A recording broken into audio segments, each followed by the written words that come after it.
Yes, indeed. Saturday night, so you know what it is. It's Saturday night. Shoot the breeze. This is episode 236. Imagine that. 236 episodes. I want to thank all of you who make this possible with your participation. And thank everyone who was on the panel last week, as well as those of you who will be on the panel tonight and in the chat, giving us your thoughts on the topics that we have in store for you. Speaking of which, what are we discussing tonight? We're going to be discussing a hodgepodge of things. This first topic is going to be a carryover from last week, a topic that we didn't get to, called Heaven Sent. Heaven Sent. This is about Tariq Nasheed and them. Another topic we have tonight is, why do so many black celebrities support MAGA and Republicans? We're going to talk about President Abraham Traore. Democracy kills, says Traore. We'll talk about Iran hip-hop. Who knew? We're going to try to weigh out, on a scale of 1 to 10, how effective is this Iranian propaganda. I'm going to start the show officially now.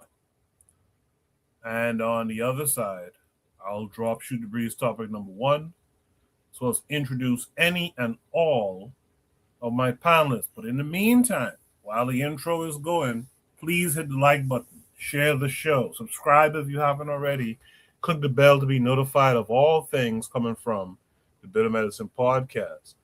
And drop a 1 for me. If you can hear my voice, drop a 1 for me. Let me know you can hear my voice. Also, drop a 1 if you think Garveyism still works today. Last thing I'll say before starting the show, we have a goal tonight. Let's become supporters of the things that we like. If you like these conversations, try to support the goal tonight. It's a small goal. Try to support that tonight. Okay, let's start the show officially.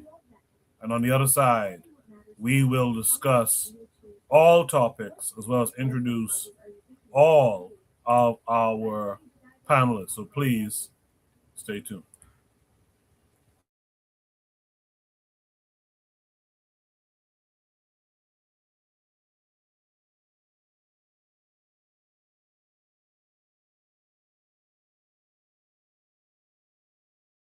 You are listening to the Bitter Medicine Podcast on KWAZ Radio.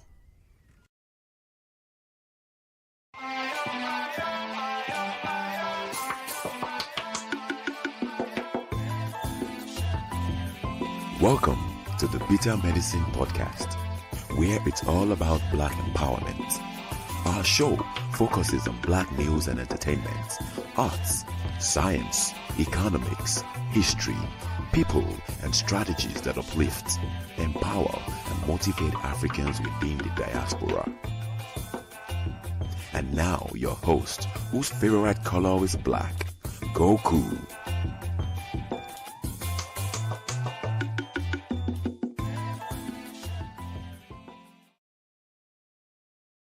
Welcome back to the Bitter Medicine Podcast. I am your host, Koku.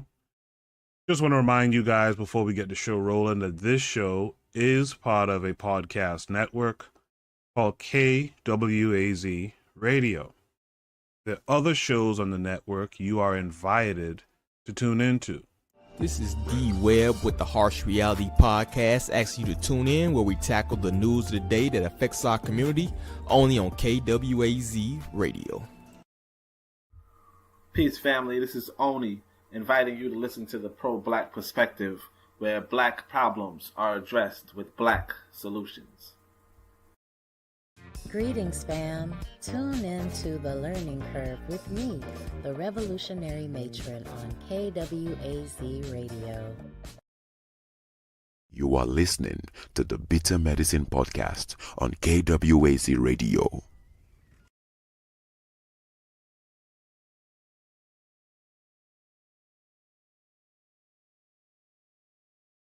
BBN Network, Consider Cheek / Realm in the Bush, Kofi the Black Critic, And last but not least, the Forecast Radio. Again, don't forget to Forecast has put out his first book, I think it's his first book, The History of Racism, A Guide to White Supremacy.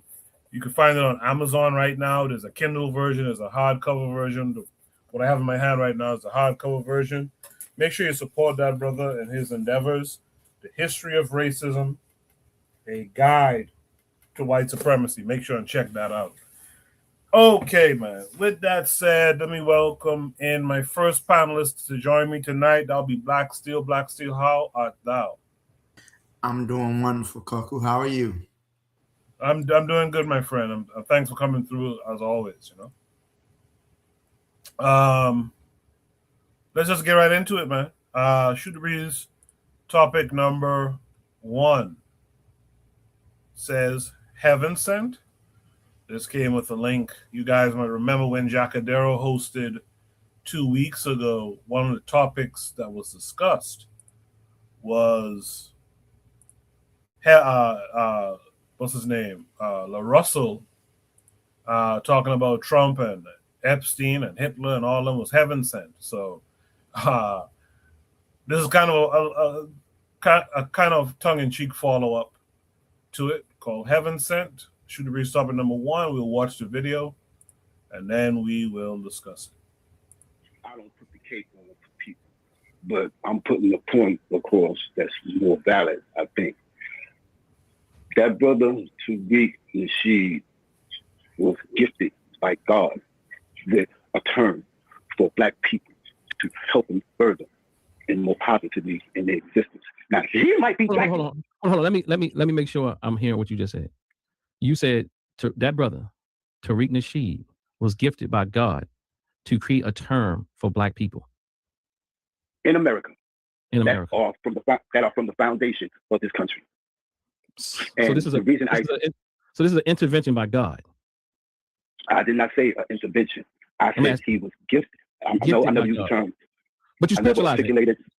I never articulate it because we are spiritual people. But you're spiritual. You're saying that God, who's God, by the way? Now, this is just my perception. This is not every FBA's perception. Right. I get it. When I say God, I would say the creator of Black people in America. How about that? So there's a God, FBA God, you're saying? I'm saying that for the purpose of this conversation, I think that an entity that created us all blessed this brother with that term that we can use for delineation. Now, delineation is very important. I was in your chat. I sourced up with ChatGPT and I asked ChatGPT, is there such a thing as a white African American? Bottom line, the answer was yes. So that's one of the reasons for delineation. That's just one. So could you tell the name? Well, and what they mean by it, and what they mean by it, like you got to ask real questions. You program chat. When you put stuff in ChatGPT know what you want and how you want to answer it. So it will give you a response. It will give you a response that it probably wouldn't give me. But you might, unless you're talking about Rachel Dolezal. Are you talking about Rachel Dolezal or something? No, what I'm talking about is a white person who's born in Africa and comes to America and becomes a naturalized citizen. Can that person be considered African American? And the answer was yes. And that means that our skin color, our melanin, our essence cannot be accurately described as African American. So therefore, I'm sorry, go ahead. So you saying that someone will actually call themselves an African American and they can be, so hold up, let me ask you a question. Let's get this. Do you know any white African Americans? I do not, but the term can be applied. Hmm? I do not know anyone who's a white African American, but the term can be applied. Are you serious? I mean, you can check it out for yourself. I saw stuff with it. You know what I'm saying? I said ChatGPT. Did you go further though? Is that how we define African American? African American has to do with a racial category as well. As well, and it also says that. Yes, sir. It also explains that. So what's the point? Let's go with what you're saying. Okay, one, Tariq Nasheed is gifted by God to come up with a term, and so well, just for you, Tariq Nasheed / Dracula. Hopefully that makes you feel better. But go ahead. Okay, so he's gifted by God, and He's gifted by God in what? Okay, that term, and I said gifted by God to emphasize that regardless to his personality, it was the principle that he brought that we are running with. I never talked to Tariq Nasheed. I never seen him in person. He doesn't know I'm alive.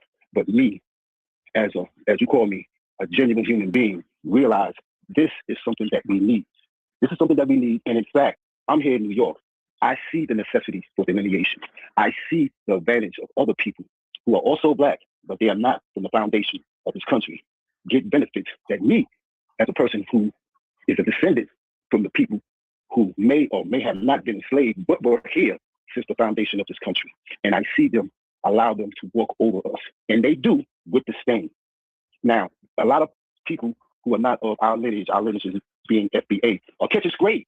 But for a long time. Let me tell you something there, brother. If you were, maybe if you were African, if you were quote unquote an immigrant and you went on Tariq's show, he would be making mockery of you right now. Not necessarily, sir. No, I'm making an argument. So, but my greater point is, if I didn't love my people, I would really be picking apart the stuff that you're saying. But I don't want to do that because these are your beliefs, and I don't want. And I don't want to do it in a way where I make fun of you. Well, you really can't. I mean, you really can't. That's why you're not doing it, because hey, no, it should be done. It should be done. Pick it. No, I'm not. But I'm not going to do that, brother. But what I'm saying is because you can't, brother. Because you can't. You cannot do it because what I'm saying is logical. I'm giving you logic. So tell me what anything you said, what it has to do with anything. Because you're not like, I don't know what you're saying. You're saying a whole bunch of stuff, but it's not really like, tell me what you're trying to say. Like, you experiment from Tariq Nasheed being gifted by God, and then you go to a white African American, and then you go, well, maybe it's not in practice, but you can be. Then you go to, I got lost on the other part. I start checking my emails. But what I'm trying to say is, I'm just trying to figure out what you're trying to say here, my dear brother. And I'm not going to, and I'm really being honest, like, what you're saying is good, probably good for like clips. Like, I didn't make a clip of you last week. I mean, I might make a clip of you, but it'll just be because you saying what you said, but I won't be making fun of you. But the things you say are bizarre. I understand, my brother, and I understand also that you have a channel. And you have a channel. I'm going light on you. I'm gonna go light on you, okay? No. I want all the smoke. I want all the smoke. Because brother, I understand. No, I want all the smoke because I understand I have a handicap. I'll give you a handicap because I understand I understand my level in comparison. And this is from a real sense. Like, you think that you're like, go ahead. No, what I was saying was this. I texted you what in the thread line, you see what I said. You texted me? Well, I was in the thread line. And in it, I said that. Hold on. What's the thread line? The chat line. You tested me? In the chat line. I was chatting. I was in the chat. Oh, okay. It wasn't nothing to do with me, though. No, sir. No, okay. No, sir. Did you hold on? My point, brother. Now, brother Harlem. Before you call up, now I'm gonna be a little funny this time. You gotta make sure you ain't drinking. Are you drinking? I don't drink. I don't smoke weed. I don't smoke crack. None of that shit. Well, good. I smoke Newports though. I smoke Newports. Make sure you. I don't drink. I don't smoke. Oh, I smoke Newports. It's just, boy. In the chat, Black Steel says, you gotta accept when some people are too far gone. KW Don 7, shout out to KW Don 7 in the chat. He says, there's no such thing as a white African anything. Shaking my damn head. Earlier, KW Don said, FBA has no power. Trigger Happy is out there in the chat. He said, gifted by God, LMAO. And shout out to the Daily Affirmation by Pauline, who's out there in the chat saying good evening. Good evening to you too. Right there. Shooter Breeze topic number 1. Heaven Sent.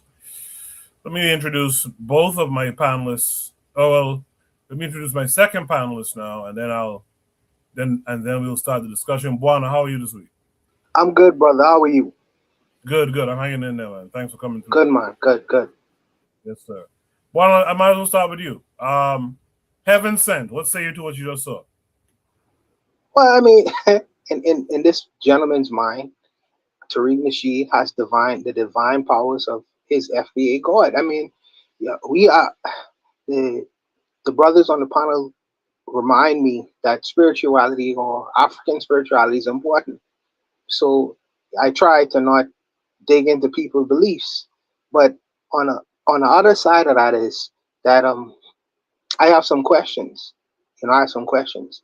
And there, if Tariq Nasheed wants to create a new paradigm within America called a foundation of a foundational block, whatever, the question becomes, all right, you're the foundation of the country, no problem. But it seems it's a difficult jump where you say you founded the country or you're foundation of the country, then you enslave yourself for 400 years. These are questions. These are just obvious questions. But no problem. You foundational. But what does that mean? In a practical sense.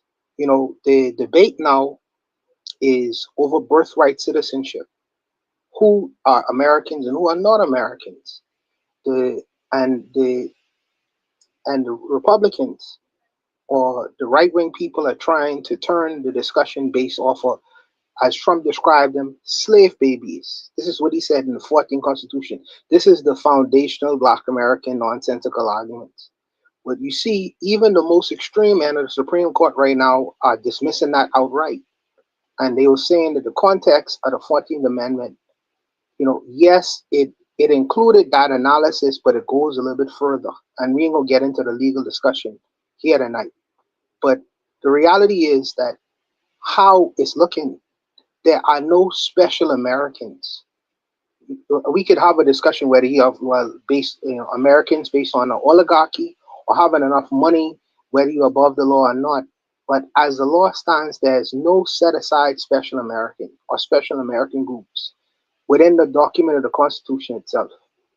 And unfortunately, whether you label yourself as some special classified American person or not, it don't stand up to muster in terms of the legalities.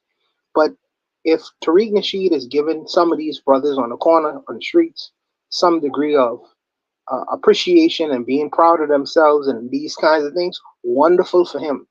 I just don't want it to be at the cost of denigrating people who are given to the country on a daily basis. Productive people, people who have immigrated to the country or America and have benefited America.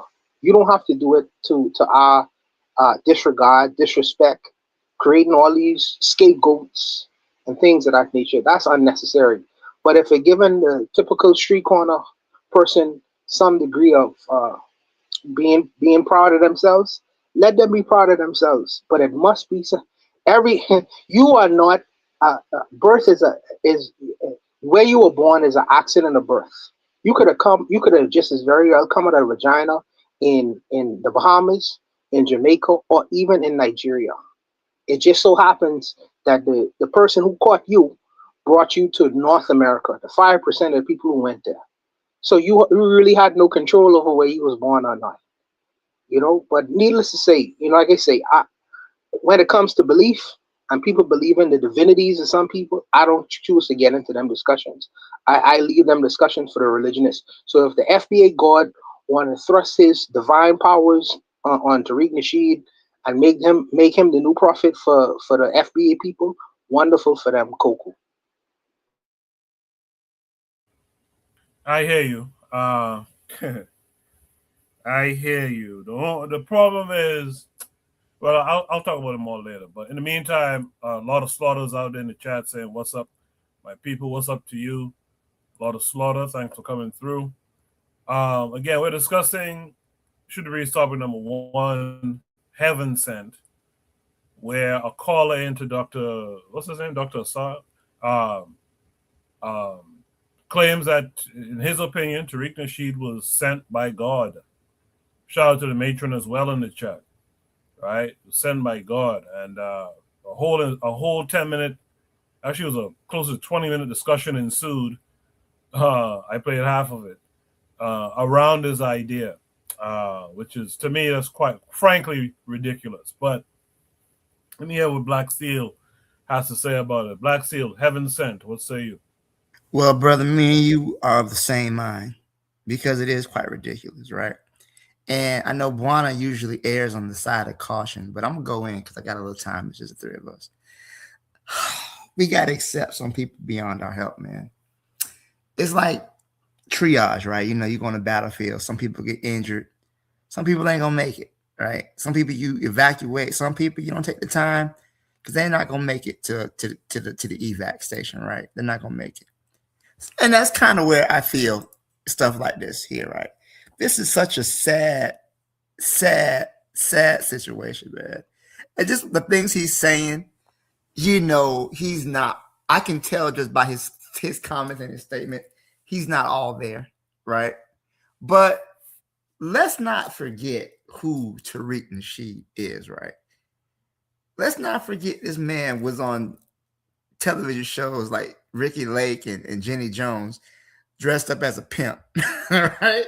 Then he went from being a pimp to like a self-motivated, relationship expert. I actually have one of his books. It's not that bad. Then he started getting into his, Pan-African bag and making hidden colors. Then he became a foundational Black American. Then he's indigenous. And now he's trying. Bait used to be believable, man. It used to be difficult to spot agents, right? Because they were so well hidden. I feel disrespected because you're not even hiding the agents no more. The FBI, the CIA, whoever is his handler, they're convinced that Black people are so defeated that they don't even gotta bother to hide their agents anymore. They're like, yeah, he's an agent, but so what? They're not gonna do nothing about it. Fuck him. Right? This is the depth, the level of disrespect that I feel coming from the information department, or whoever is his handler, because this man is such a flip-flopper, right? And he just goes back and forth. Remember, he had a little hidden history museum, and the museum was really a nightclub. Like, but these Black people, African people across the diaspora, we are in need of something and someone to believe in, right? And instead of looking for ideology, organization, Pan-Africanism, we attach ourselves to these, charismatic leaders. These people who say things and we like them and we just follow them and we just roll with that. Like this dude in talking right now, I wouldn't be surprised if he grew up in church, right? Because religious organizations almost prime you to fall for stuff like this, to fall for cults and scams. I do believe it was the French philosopher Voltaire who said that if you can believe in absurdity, those who can believe in absurdities can commit atrocities. If you can believe in something as absurd as Tariq Nasheed was given by God, and which there was no will. Who's to say where the line is, how far you'll go? So this type of nonsense, and it's so sad because, again, it's a very small part of the internet. I would say 99% of Black people don't know what an FBA is, okay? But when you get online, they're very loud, and they pop up in the discussions. Like what happened with the reparations argument, but done by Ghana UN, that was a shameful performance. And they really showed their hand because all of their criticism was against the African nations. And there wasn't even a request for reparations. The request was simply, is it a crime? And Tariq Nasheed got on here and he said, well, I knew the U.S. wasn't going to do anything. I'm not tripping off of that. But what about those Africans, though? Right? So the whole conversation pivoted from calling what happened to our ancestors a crime to we should hate the Africans. So at this point in the game, let's get late in the day, right? If you're still falling for Tariq Nasheed's nonsense, it's too late for you because there's too much information out there, right? Some people just want to have something to cling on to. And it is really set up. And again, to my previous point, it's such an obvious psyop that I'm really angry that people fall for it, because how could you be this stupid? Like you walk into the kitchen, you see the stove is hot and you put your hand on it and now you get burned. Like you can't believe you got burned. But why could you not see this such an obvious plot? So, the dude on the line, he's obviously delusional, right? In a couple years, he'll gravitate to some other cult-like movement because that's just the way his brain works. I'll leave it there. Thanks. Good stuff, Black Steel. You said something very very poignant. You said that when you are religious, you tend to be open to indoctrination, and that's kind of why the conversation of religion keeps kind of coming up in our discourse, because if you're already indoctrinated and you're open to indoctrination, then what use are you to anybody except to end up being a traitor, probably, potentially, to whatever progress the rest of us are trying to create or have created. And this is why we got to be serious now. I put up a prompt, a post on the community tab maybe a week or two ago, probably a week ago. And I was asking, hey man, shouldn't we sit down and try to figure out why is it we've been conquered by so many different groups of people? And a few people responded, shout out to y'all, but I'll be honest with you, I was a little bit disappointed. I think a question like that, a conversation style like that should have about 200 folks speaking like, yeah, what is this? What is going on? And I think, the reason I bring that up is to say, I think some of it has to do with they just easily indoctrinated. Maybe it's because of, how we were in terms of African spiritualities, or how we were in terms of the people group we belong to, or tribe as they call it. But we really need to discuss how is it that different groups of people was able to come and subjugate different groups of our people on the continent. And a part of it, to me, it's starting to become more and more clear, is we're susceptible to propaganda, which is to say we're susceptible to indoctrination. Bonnie, you want to add any thoughts before we move on here? No, not really. I think that with Black Steel, kind of like Teeter explained, and what you kind of explained is very clear. We seem to have an interest in the mystical and the magical, and unfortunately, we used to pay more attention to things that involve in nature. Nature is, if you observe nature long enough, it'll be very difficult for someone to come along and manipulate you. I think this is just my opinions, by the way. I think that observation and curiosity is another thing.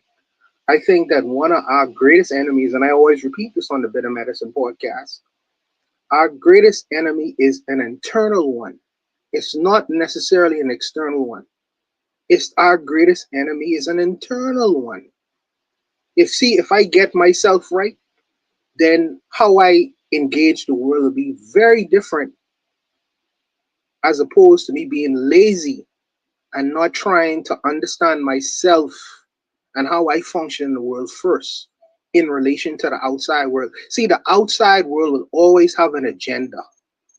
But if I have an internal agenda going in terms of the direction that I want to go in, it'll be extremely difficult for you to take me off my road to follow a road that I didn't have in mind at all.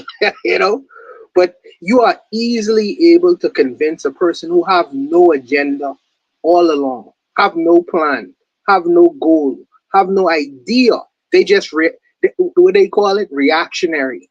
They are reactionary. They react to the world rather than have an idea of what you want to do in this world, this big vast world that you living in, which your agenda is, and you trying to go there and execute your agenda, no matter what. And I think that the Tariq Nasheeds of the world, he's agenda driven, but he knows and understands that many of the people he speaks to have no agenda. And if you don't have none, he gonna have a plan for you. He gonna give you a goal and give you an agenda. He give a lot of these people a whole lexicon of words to use. And prior to him, many people didn't know what the word delineation meant. Tether Babel, plebiscite Babel, all these words that wasn't even in a lexicon of black people prior to Tariq Nasheed coming around. That tells me that he giving you a whole new language. You know, so I say that our greatest enemy sometimes is an internal one.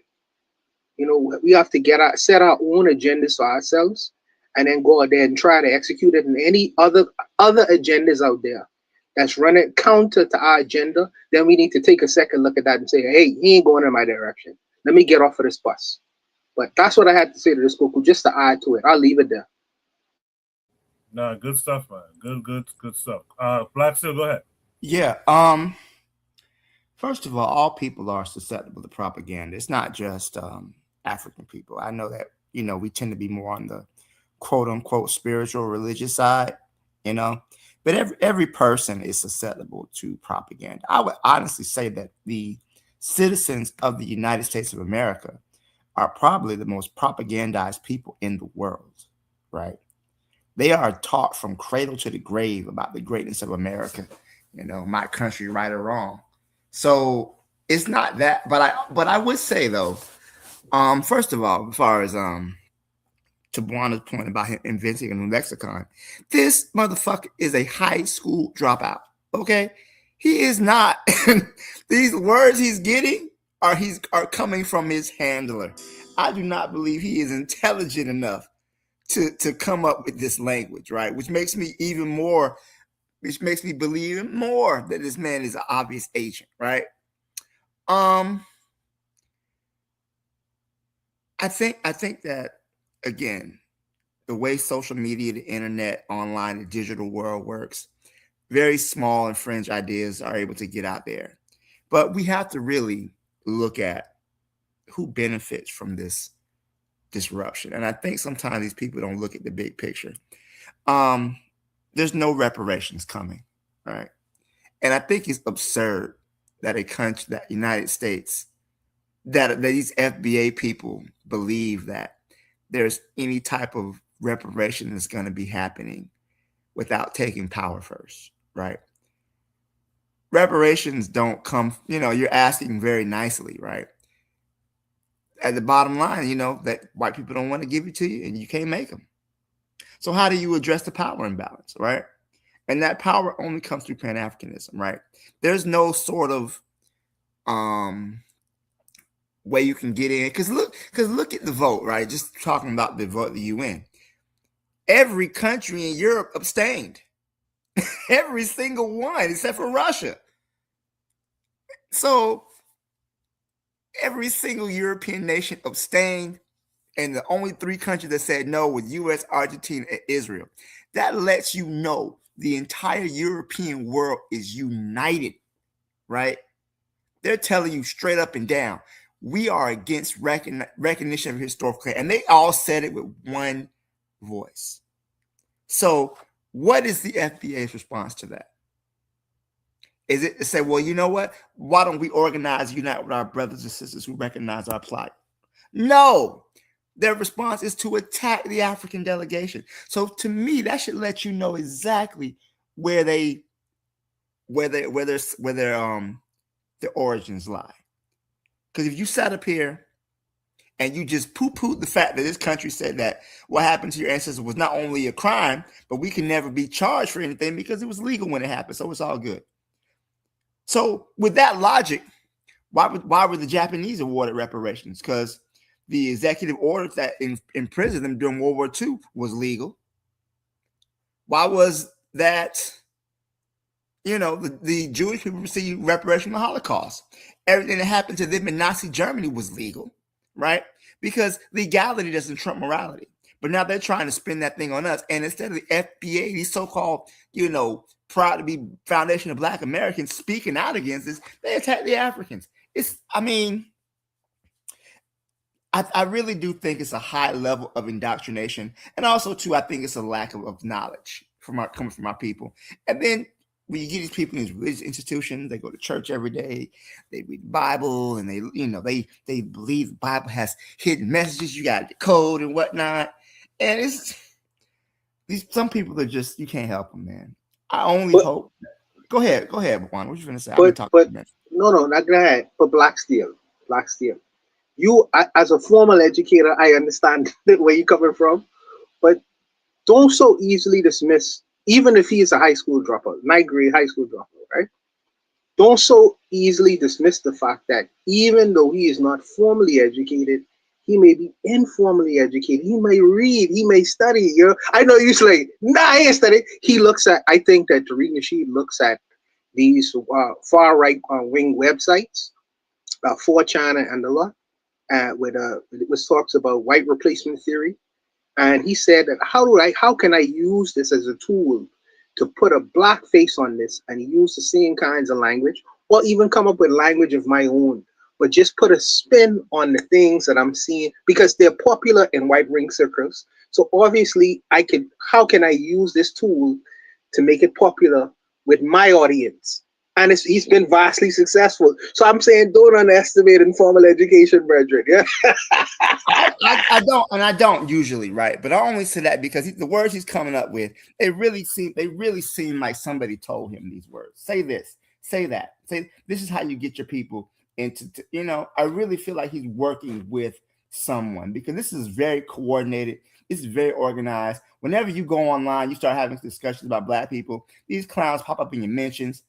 And it could be some random stupid stuff. So it makes me feel like this is not no just grassroots move. This is a coordinated attack against the rise of consciousness amongst African people.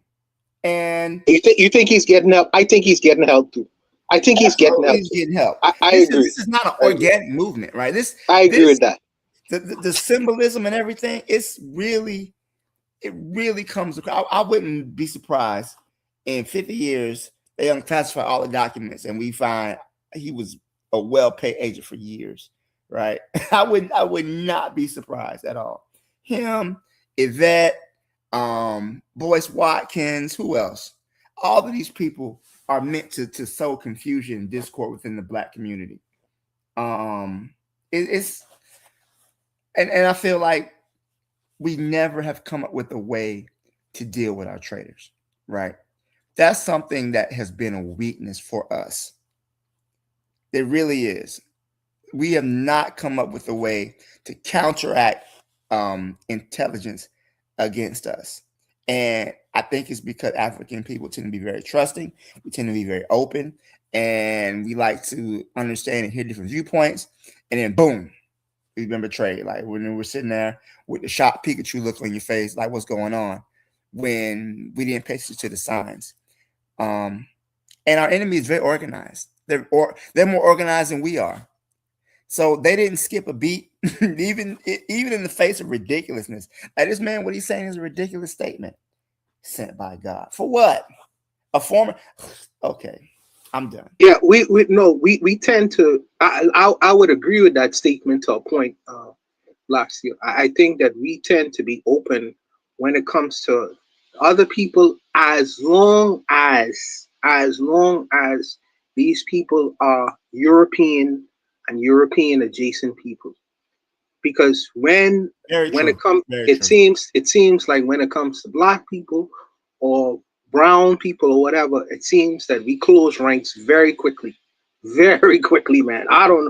But like you say, I think that it is these people are very organized, and we should be too, and we are organized, but not to the degree that they are. And also, they have enough money to support the things that they feel is within their best interest. Whereas we do not have that same kind of money. We just have our voices, we have our intelligence, and it doesn't. We should still do the work. Let me just put it like that. We need to still do the work. We need to still throw our rock, even if the rock is a pebble. We gotta throw our rocks until our rocks become effective enough to cause harm to the people who want to harm us. I would say that. Good stuff. Real quick in the chat, a lot of Slaughter says at this point, if he, meaning Tariq, is not an agent, it's even worse. A lot of Slaughter, you think like me too. If that guy is not an agent, man, what does that say? We should talk about that at some point too. What does that say if he's not an agent? Also says that everyone hear about the Trojan horse. No, I didn't hear about that. Tell us about it from the chat. I'll read it on air.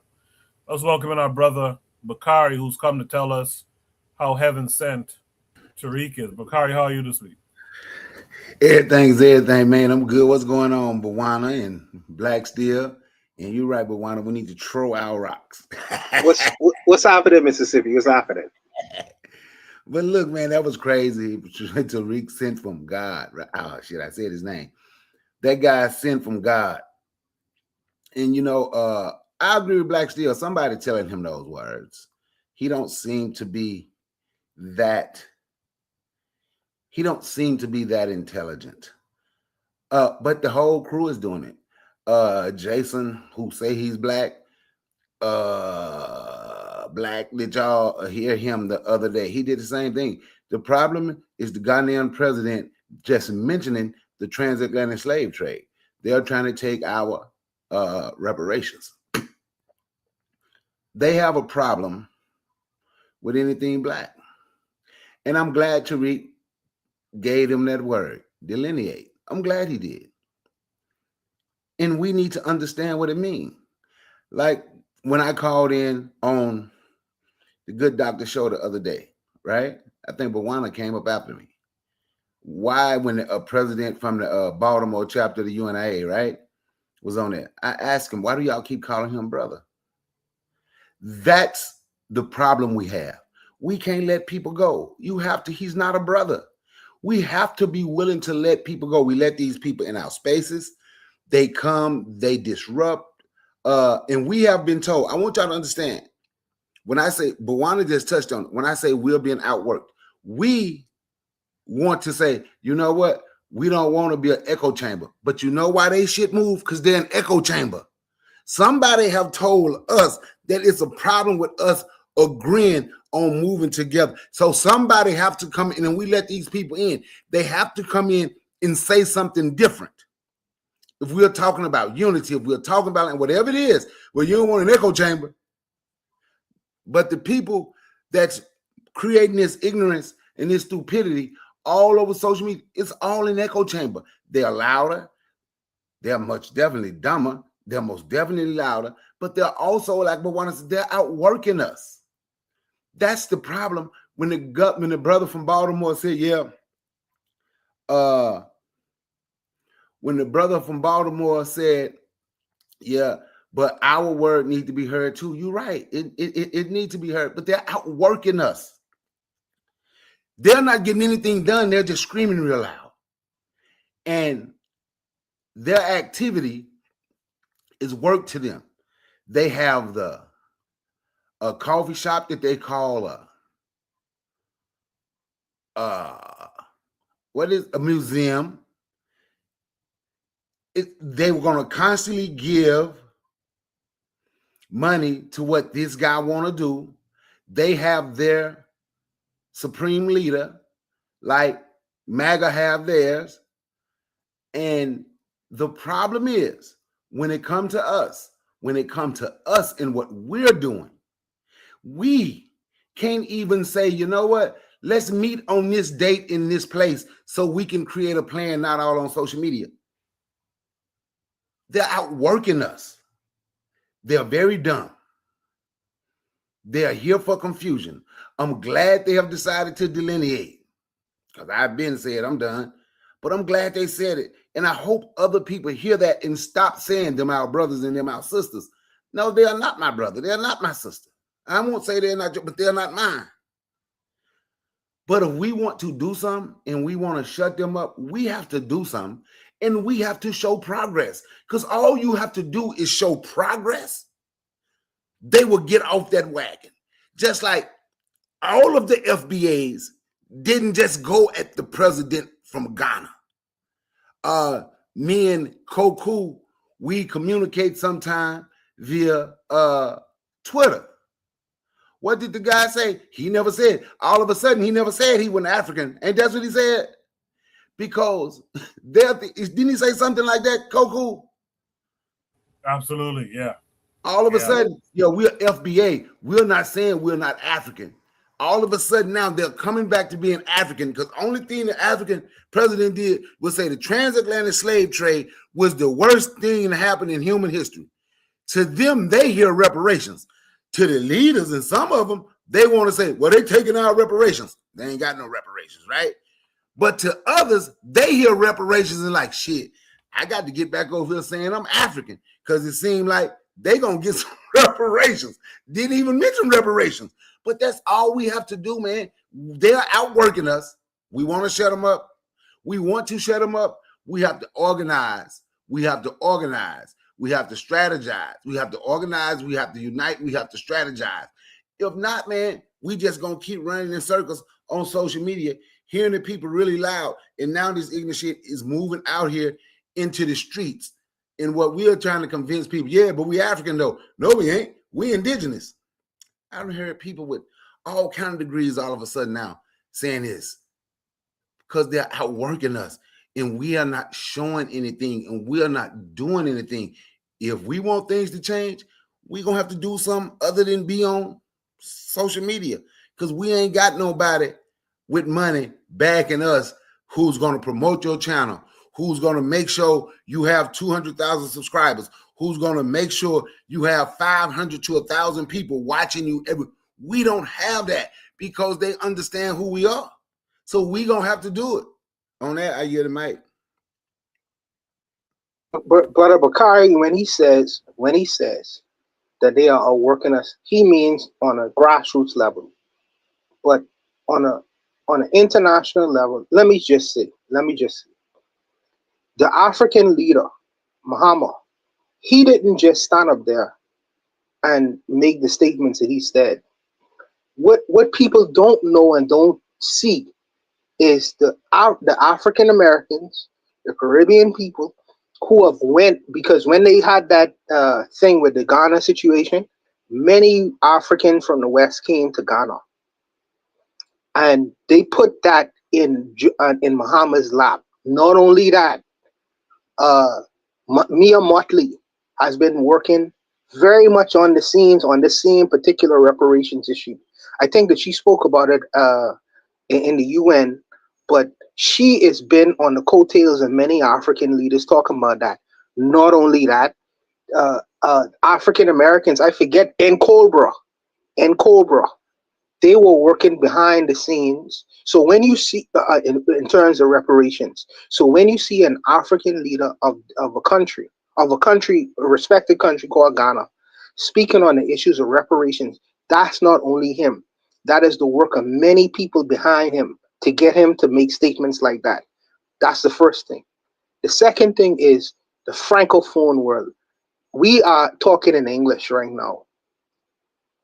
But the movement in the Francophone world in terms of Pan-Africanism is extremely... There's a sister on the YouTube right now called Natalie Yam. Natalie Yam is the French government.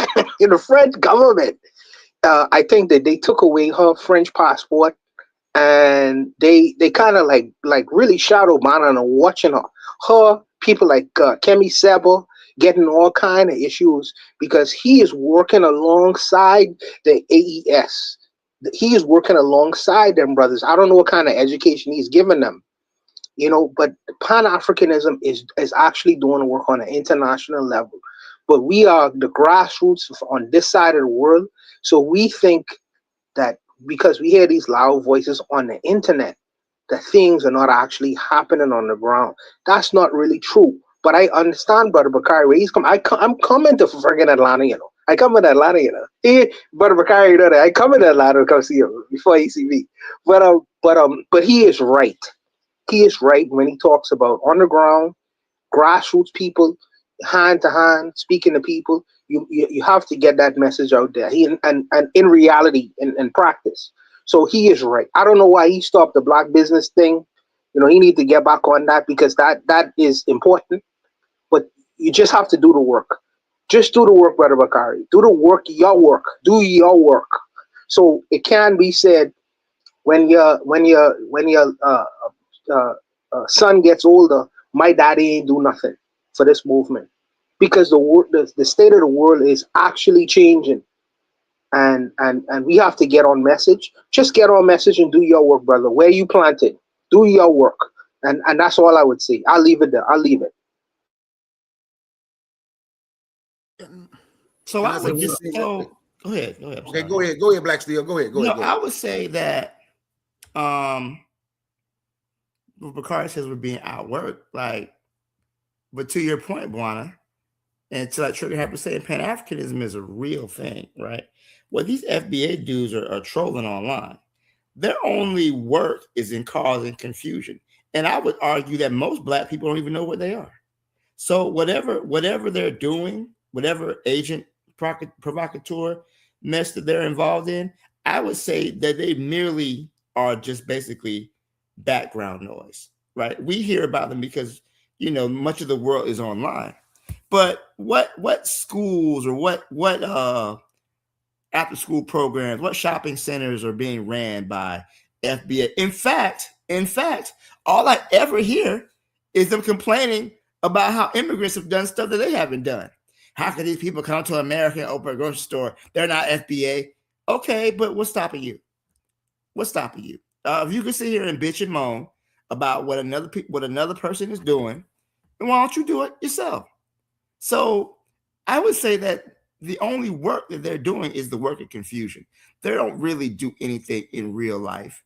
You're not going to go to any community center ran by the FBA Foundation of Mississippi because it doesn't exist.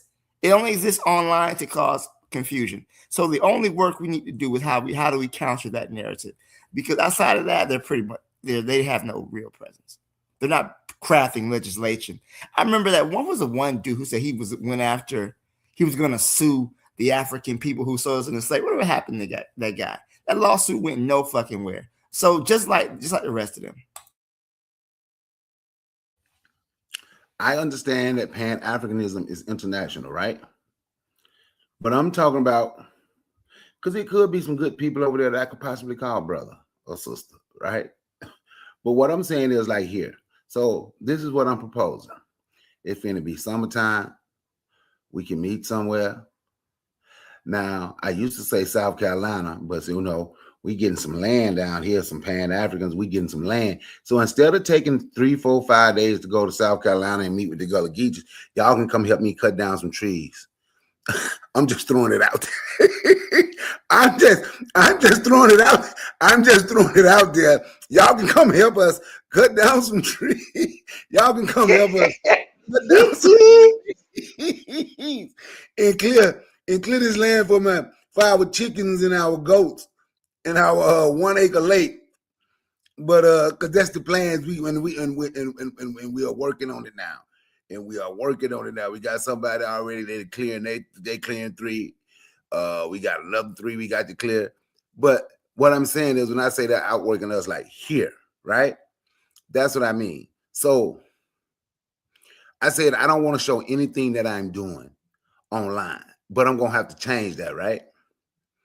Because once we get this 3 acre cleared and we get trees chopped down and people see that you can come and we have I am going to show that because that's progress and it's success. And it's not just for us, me and my friends that's down there and my kids. And it's for us as a people, right? Some go wrong. Because I'm really honest, because there's a place here called Forest Park, right? And it was this big farmer's market. It probably had like 100 stores in there. And where I work, we deliver like fuel and death fluid to them for their vehicles. I made a delivery about 3 weeks ago. Half of the stores are closed. That's how bad these farmers are doing, right? So I want to be able to connect. So if y'all don't want to come here, y'all can come to Mississippi when I get 20 there, right? When we get 20 acres there. But for real, what I want us to be able to do in the spirit of Pan-Africanism, I want us to be able to feed one another. I know everybody don't want to be out there with the chickens and the goats and in the dirt. Everybody ain't going to be able to drive a truck. But my goal ain't just to say, you know what, I want to take care of my region. And I know that's what I got to do first, where I am. But I want to be able because stuff finna get high. I want Black Steel to be able to hit me up and like, yo, Bakari, you got this. Yeah, what can you meet me at? Okay, this is that's what I'm working toward. And I know it's going to be hard, but those are the things I'm talking about when I say, and I'm not saying they're doing that. They're outworking us online, but I want us to do some real work because we want to do real work. And that's all I'm saying. That's all I'm saying. I'm not knocking the Sahel states. I'm not knocking Ibrahim Traore. I'm not knocking the international works of Pan-Africanism. And you're right, Black Steel. You ain't gonna find no FBA whatever of Mississippi. Mississippi is Jackson, Mississippi. They pride themselves on being the capital of New Africa, the Republic of New Africa. So you're right. You're not gonna find it there. But these crazy people coming. But once we do something and show them what we're doing, some of them people, they gonna switch up. Even the guy who was on, say he's a mixed American. Even the mixed American, he wouldn't say no African. He's a mixed American.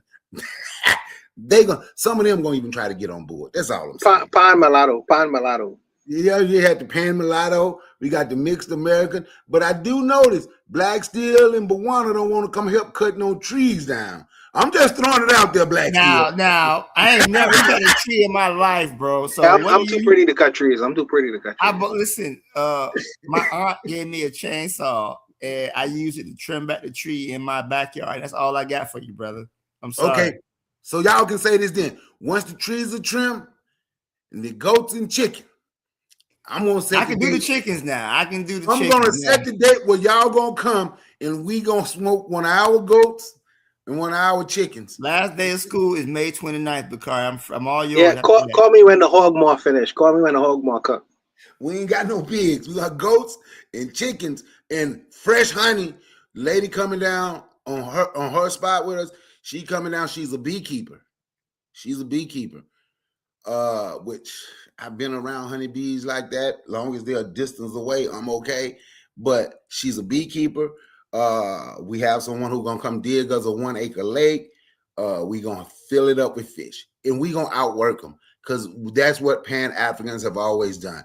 We work, and we continue to work. And on that, I yield the mic. And yeah, Lord of Slaughter, you laughing? You can come cut a tree too. There's a lot of them. Yeah, I'm down to come and help you in the summertime, Bakari. Just let me know. Let's welcome in the good brother, Jacadero. Jacadero, how are you this week? What's going on, man? I'm well, very well. Just got done eating a great Ethiopian meal. So I know Buana's jealous. And Buana, it was delicious. Very delicious. What did you have? It was my girlfriend's mother. She cooked, they call it Dodo. Wait, give me a moment here. Dodo what? Yeah, I believe it's called Dodo what? Woo! Yeah. Chicken, eggs, red stew with some injera. Oh, you had the injera. You didn't have the other bread that's a little. They got something a little harder than the injera. Oh my goodness! I was just asking because I enjoy it. Gotcha. Yeah, man, we're both making Buana jealous. So Bakari. Yeah, I hope you enjoyed your meal, Jack. That's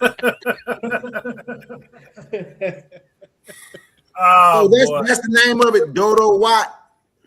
Yeah, so Dodo what I was told is the one with chicken, and then there's another Dodo. I don't know the name. I'm not Ethiopian. That one is no chicken, but I think it's just beef tibs, but it's still like the same sauce. That's what I'm gonna order the next time I go to African soul food. Is see if they have Dodo what on their menu. I'm gonna give it a try for you, Jacador.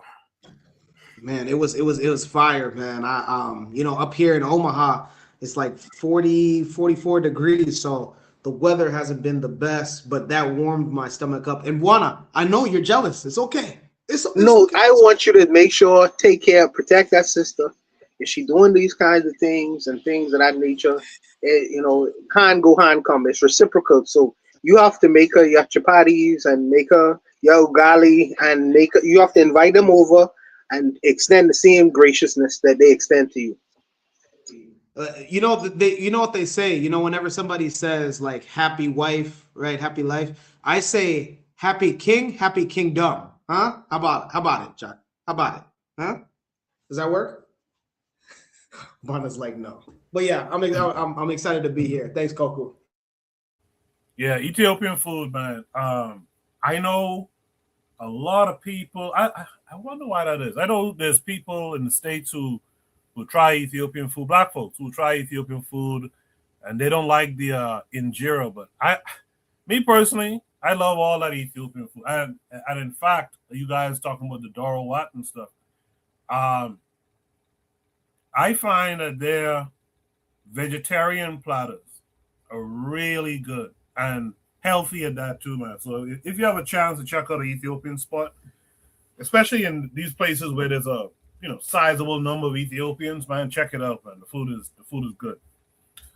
You know what? Let's go to the next topic. Lot of sort of says, yeah, Ethiopian food, it's delicious, etc. I'm going to ask this several times tonight, man, but if you're in the chat listening to my voice right now, drop a 1 if you think Pan-Africanism is still the way to go. Shoot the Breeze topic number 2. Shoot the Breeze topic number 2 says, why do so many black celebrities support MAGA and Republicans? This comes with a link that's going to take us to Twitter. You guys can see my screen. It's a account called Black Sword. It says, quote, a lot, if not most black celebrities are MAGA. Let's watch what the sister has to say. So many feelings was hurt this past weekend when y'all came to the realization that a lot, in fact, most black celebrities are MAGA. And they're MAGA and they're also anti-black. Let's dig into the MAGA part first. Most people, and this is something that we've all been having conversations about, but the conversations have been incomplete, want generational wealth. They want to be able to pass on wealth to their children. That's what we've all been talking about for decades and decades and decades. That is an incomplete conversation because generational wealth is based on exploiting an exploitative tax code. And what happens is these celebrities, they get an accountant, and the accountant says to them, if you vote for Kamala, this is how much you're going to pay in taxes. If you vote for Felon 47, this is how much you're going to pay in taxes, right? And that difference is telling you everything you need to know about who that person is. And you all need to accept that a lot of black people, a lot of women, a lot of black immigrants, a lot of Latinos, a lot of them are Republican because they want that margin. They want that money in that margin, and they don't care. They don't care about what happens to anybody that is not in their immediate family. And I know it's hard to accept, but racism is not a deal breaker for most people. Most people will say, if this person is racist, but they can get me money, then I want my money. And most people will say, well, if girls are getting raped in detention centers, but I got my money, I don't know none of them girls, that's not my issue. That don't have nothing to do with me. They can rationalize any level of cruelty and harm that comes to someone else because it is not affecting them personally, but their money is affecting them and their children. And in this culture, in this country, all we are taught to care about is ourselves. And so 300,000 black women losing their jobs does not matter to Chili or Salt and Pepper or none of these people. Nobody in their circle lost their job. People that me and you know lost their jobs. So they don't care. We need to accept that capitalism is rooted in exploitation and anti-blackness. And capitalists, whether they are white or black, care about money. They don't care about community. They don't care about children. They don't care about black people or brown people, and they don't care about you. Well stated by that sister, the beautiful sister, by the way. Let me just make sure. So many feelings was. Let me just make sure it's not a thread. Okay, it doesn't seem to be a thread, but someone here with a gay flag named JB Font says black capitalists look out more for their class than they do for black people. I do have a kind of a, I guess, a pre-question. Yeah, I guess I have a bit of a pre-question. Do we suffer a rugged individualism problem? And I'm not talking just now, those of us in, under the influence of America. But did we have a rugged individual problem even back on the continent? I'd like to hear you guys' thoughts on that, as well as what she discussed in the video. Let me start with Jacadero on this one. Jacadero, what's it? I'm still laughing because you said that you said that with so much vitriol. Look at this guy with his gay flag. Go. I see you, big dog. If you ever run for political office, man, you got my vote just because of the vitriol in your voice. That was good. So why do so many black celebs support MAGA and Republicans? First, who gives a flying fuck about these black celebrities? Like one thing that as you get older, maybe when you're a teenager, but as you get older, you start to realize that, just like she was alluding to towards the end, is that a lot of these quote unquote black celebs, they don't really like black people. It was this week that LeBron James was shown playing golf with some white boys. I believe it was some white boys. There was a white guy somewhere. And he said that the worst place out of all places to play opposing teams is Memphis, Tennessee. For those that are in the United States, it's no surprise that Memphis, Tennessee has one of the larger black populations, in the region. And, is he saying that out of all away games for you, LeBron James, Memphis, Tennessee is I'm not saying that LeBron doesn't like black people, but, you just start to wonder, what is it, man? What is it? What is it about you get to a certain point financially, socially, and these guys and girls' career, and then you start to show that you have a deep despise for the people that look just like you? I won't understand it. That's it's pretty sick. It's pretty sick and disgusting to know. Now, if you just want to be black and be a Republican, that's on you. If you want to be black and be a Democrat, that's on you.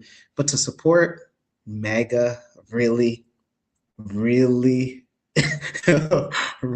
this is the same party that was promoting a white boy that got shot in his neck and may he rest in piss, eternal piss, Mr. Kirk, huh? That party, you want to support that party that does everything that it can to, if there was a between the two parties, if there was a chance at reparations, MAGA is never going for that. The Republican side is never going for that. There's reparations that has been championed for I don't know how long, right? This side is definitely not going for that. So why do so many black celebs? I just think that I don't have a number to it, but there comes to a point where it looks like these black celebrities, they get to a certain point and they almost have to start to I don't know how to call it, because it's not, just to say despise, I feel like is like low-hanging fruit, but they start to do everything that they can to dismiss black people. Again, whether they say it verbally or just with their actions. Nicki Minaj signing with MAGA, it's not necessarily too far off for me to think that was going to happen. I didn't know that she was even that concerned with politics, but to go on Twitter and say now you care about Christians in Nigeria, and if you're Nicki and you're listening, right, because it sounds like she does her best to stay out of to go on alternative news. So Nikki, if you're listening, and the team of Nikki, if they're listening, these airstrikes that the United States, that Tinubu, for some odd reason, President Tinubu, very weird that he's allowing the United States to have airstrikes in his country. But those regions, those are populated by Muslims, like dominated. Those northern Nigeria is dominant with Muslims. So it's like who are these Christians that are getting killed? Again, I'm not from Nigeria, so maybe I'm totally off. But if there's one thing that MAGA does, it knows how to lie. We've seen it with the South Africa white genocide, fabricated story, and I mean so many countless other things. Wasn't the president of the United States just saying that the United States military obliterated the Iranian Air Force, and then 2 days later, one of you guys' fighter jets is getting shot down in the sky? Give a big shout out to the Iranian army. Again, why do so many blacks? I don't know. I don't have a concrete answer to this, but I just do know is that they get to a certain point and then they just start despising black people. And one of my prime examples was I used to watch Antoine Daniels early in his career. He's a Midwest guy, just like I'm a Midwest guy. And all of a sudden, the attacks on black people, it just got to a point where it's like, well, who's funding you, my guy? I think I heard, I know I'm going a little longer than anticipated, but I think I heard Black Steel or somebody, I think it was Bakari, saying he wouldn't be surprised to find out that Tariq is being funded by somebody. It wouldn't surprise me to find out later that Antoine Daniels is maybe being funded by like the likes of Tucker Carlson, because you just, every time he talks now, it just sounds like a white boy. I digress. Appreciate that, Jacadero. In the chat, Trigger says, we definitely did not have a rugged individual problem on the continent. Part of why the worldview question is brought up is the mode of economy has to first be questioned on that access. Kofi Black Critic in the chat says, boom. Tris then says, there can't be any real transition from capitalism to something else without an understanding of behavior too, or even the group who will exact the change has to have a certain behaviors or character. Trigger says the lady in the video spoke facts. Let me go to Buana. Buana, what say you to this? No, I do have a bit of a rugged individualist problem. And the sister addressed something in terms of black immigrants because she mentioned them. And I think I could speak to that a little bit. You know, the countries that many black immigrants are coming from, their governments have failed them. Their governments have utterly failed them. So what do you do when your government fails you? You have to rely on yourself. You have no, or your family if you have some, because not a lot of people have the families to rely on. So sometimes you are in a situation, in a position where you have to rely on yourself. And in terms of survival, that kind of pushes you towards being a rugged individual. You have to wake up every day. You have to go to work. You have to put things in place to cause yourself to be in a advantageous position. I understand that no man is an island. You know, if you go into work, obviously you're getting assistance and help, but it's because of the things that you put in place and actively do on a daily basis that helps you and assists you and cause your progress in life. Here's where the frustration comes. Here's where the frustration comes. If I am a person coming out of the mud and I actively work and do things after an 8-hour shift, I try to learn things outside of what I'm learning to better myself, trying to get better either at my job or trying to understand how the world works, how money works. I'm tired, but I'm expressing initiative in learning how to do things and operate, how to spend my money, how to invest my money, how to do all these things and put things in place to assist myself, it's extremely difficult to come to interact with person who either lack agency, don't care about expressing their own agency, or just saying, listen, man, I just need a couple of dollars to get by, and I good. And you're living in that microcosm, because listen, I am a giver. I give to people all the time. I give clothes, I give different things that I have that I don't use, which are workable, to the assistance of other people all the time. So this idea that capitalists don't care about other people is not true. That's a false reality. Well, I guess Black Seal say I'm not a capitalist, but I give to people all the time. But if I am in a position where I could tell, hey man, you could do this. Why don't try? Have you ever tried this? There are people. I remember when I was going to the grocery store the other day, and you had some young brothers. They have this petition where you sign your name and then you give them $1, and you give them $1. And I say, listen, bro. My coach used to have us washing cars because they wanted to go away to some basketball tournament or whatever. I say, why don't you wash cars? Wash cars and charge people more. You'll make more money in doing that rather than standing up in front of a grocery store waiting for somebody to give you $1. In my head, that makes sense to me. In my head, that's how my mind works. There is a, and I'm not a MAGA supporter. I don't like Donald Trump. I think he's an evil individual. But I think that for me personally, there's agency that in terms of what you do on a daily basis that is going to improve your situation, especially when you can't rely on anyone else. And some black immigrants have been exposed to that reality for a very long time. So when they come to other countries, they practice the same behavior.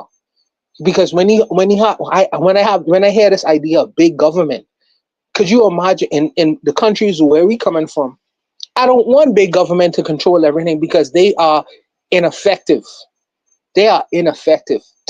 And to a worse degree, they do more harm than any kind of good. So when you're in a different scenario in another country, we have I have a disposition where I don't want to hear that bullshit. And when you hear these black celebrities talking, they are talking from a different kind of situation because they're in a different tax bracket. So they gonna feel like it's benefiting their interest. I don't come from that paradigm. I come from the paradigm where I can't rely on governmental intervention and help to assist me. I gotta do it for myself. I have no recourse. And when you are imprinted with that reality and go to another place, you ask the people who are local to an area, so why are these people drawn towards this particular ideology and idea? You have to understand where these people are coming from. And I think that's sometimes what the issue is, for me. But I'll leave it there. I don't want to go on drawing on too long. I'll leave it there and just wait for the reactions. Yes, sir. Yes, sir. Yes, sir. Thanks for that, Buana. Lord of Slaughter in the chat says capitalism only works if you have a population of morality. I can say right now that I am for reparations, but I'm also aware that there are people who deserve or need it more than anyone. He says places like children's hospitals, etc. With that said, let me hear from Brother Bakari. Brother Bakari, what say you? Look, man, them folks get their money. They ain't thinking about you. Hate to say it like that. And when I say them folk, black folk, and of course, I can't say it's all, right? I can't say it's all. Why do so many black celebrities support MAGA? Right? Why was there so many black people that weren't celebrities that supported MAGA? See, I ain't gonna just put that on a celebrity. I got problems with celebrities. Don't get it twisted. Like what that nonsense LeBron James just did, said about Memphis. Now he number 50 on the NBA list to talk about Memphis, but we can't just put that on the celebrities because there was a whole lot of black folks out here supporting MAGA, even if they say they wouldn't support MAGA. They were third party. They supported MAGA. If you didn't vote against MAGA, you supported MAGA. Maybe not directly, but indirectly. So we have to look at it and understand our mentality, right? But if we're talking about the celebrities, right? Since we're talking about the celebrities, who's the easiest people in this country to belittle, to berate, to degrade? What people in this country been taught they are nothing? What people in this country has hang on to the word, calling themselves the N-word? What people do is black people, right? So once I get money, the easiest people for me to pick on, to disrespect, to crap on is gonna be the people like me, because they're gonna still need me. They're gonna still support me anyway. And even if they don't, so what? I made my money off them anyway. What did Snoop Dogg say when people was talking about him supporting MAGA? He just, when I fuck you, and if FUB and all this, and ain't none of you N-words gonna do nothing to me no way. I ain't no Democrat or Republican. I'm a gangster. Now I want y'all to try me. You think he would have said that to them white folk? He said to the people that have accepted disrespect all these years and figure out a way to make it sound good. Well, you know, the N-word means something different today. So when we constantly call ourselves N-words, when we constantly say we're nothing, when we accept the derogatory terms that that the people that oppressed us gave us, what makes you think that when you get money, that's who you pick on? You know what they say? He was some people heroes on social media, but I ain't gonna even say his name. But what he say? You don't fight up, you fight down. You don't fight up, you fight down. And every time you look down, because we believe we're nothing. So when a black person get money, they believe you're nothing. And it's just that simple. I hear the mic.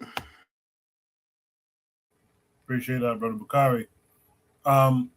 Trigger Happy in the chat says, I mean, to me, this is Trigger, I would argue capitalism is inherently immoral for it to be an impossibility. Commerce is fine, though, as this can be found in any system. Black Steel, you've heard everything everyone else had to say. What say you? Well, I first of all, thank you, Koku. I mean, but I would say this. If we're talking about, wealthy black people who have money, who have some level of standing, right? It's about supporting their class interests, right? So the average rich black person could give less than a damn about the everyday black person, right? And the reason they vote this way is because, like Bakari said, like he was talking to Snoop when they were criticizing how he voted, right? But Snoop understood the benefit of him voting that way, right? Again, he's also been cool with Trump for some time, but it's not just Trump. I don't want to put it just on him, but just the very idea of how he understands how everything works, right? We understand that these people are voting for their class interests. They don't really care about the masses of black people. They really don't, right? But this thing, as long as it's making their money, as long as it makes dollars, then it makes sense. And I think that's kind of where I think many of our people get things confused. Just because we have the same skin color with a group, right?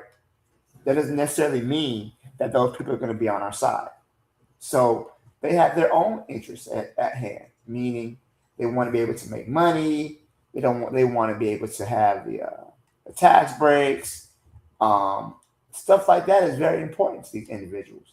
Maybe not so much us. Maybe we just want to be able to afford the issues that we have is making sure the family has enough money to eat, there's plentiful jobs. They want that. But their interests are so different from what our interests are that I don't think that the average person realizes that. Most black people didn't support that. But you notice that many wealthy ones do. That's a problem. And the reason for that is because their class interests, their money is what they care more about. And that is something that we got to deal with, right? these people, they are class enemies, right? They will support, any type of nonsense to help them, benefit, that helps them benefit. But as far as the masses of black people, there's no concern for them. There really is no concern for them. And what makes these people so dangerous? They're celebrities, who cares, right? But the fact that they have such an influence on the masses of African people, this is the problem. If they were just doing their thing, making their money, and it wasn't affecting us, okay, that's fine, whatever, right? But then they want to come back to the neighborhood and talk about how black people should be, doing stuff like, I don't know, investing in crypto, right? Something silly like that. Or, we should be trying to, budget our money better. Stuff like that.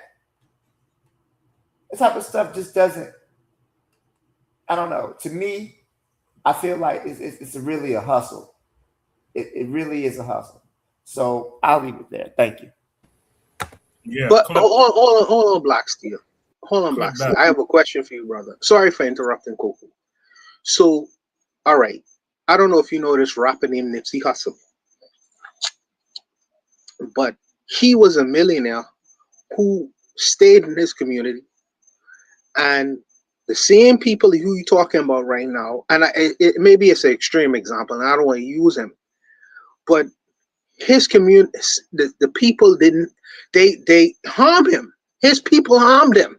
You know what I mean? He was trying to I guess, bring back money to his own community, and his people harmed him. So it's one thing to talk about rugged individualism, but when these same celebrities say, well, I don't care about the black community, maybe I need to leave, because if I stay in the black community or whatever community, poor, impoverished community, the same people and the same backgrounds I come from are gonna harm me because they see me either as a threat or as a lick. So it becomes dangerous. So do you blame them? Do you blame these same people saying, well, maybe I just need to separate myself? Do you blame them? So let me say this. First of all, Nipsey Hussle is a bad example because it wasn't no random street dude who killed Nipsey. It was a relative. I think it was a cousin or something. It was somebody who knew him personally, right? So it wasn't some random black person that just out to rob him. That was somebody that he knew is the issue. Right? But one thing you say is people get money, right? And the first thing they want to do, we're gonna move out the hood, right? We're not going to they say, oh, we're gonna get our money and get out the hood, right? But I don't know. I think it's real. I mean, to your point, yeah, you can be hurt, but most of the people who are getting hurt by people they know. This isn't some random robbery. It was a fellow, he says, a fellow gang member. It was somebody who was gang banging with him, somebody he knew. It wasn't some random person. Here's my thing, man. I understand you want to be safe, right? But you don't put yourself in a position to take from the black community more than what you put into it. We got enough people taking money out of our community. And then another thing, Buana, how you gonna say this that they're for our community? Look at the lyrics and the music they're saying. Kill, shoot, rob, steal, fuck bitches, all of that stuff, right? But then when those same words get turned around on them, oh, we gotta get out of the hood. Nah. Again, Nipsey was killed by a friend. All right, I'll leave it. Hey, okay. I know you don't like the Nipsey Hussle example,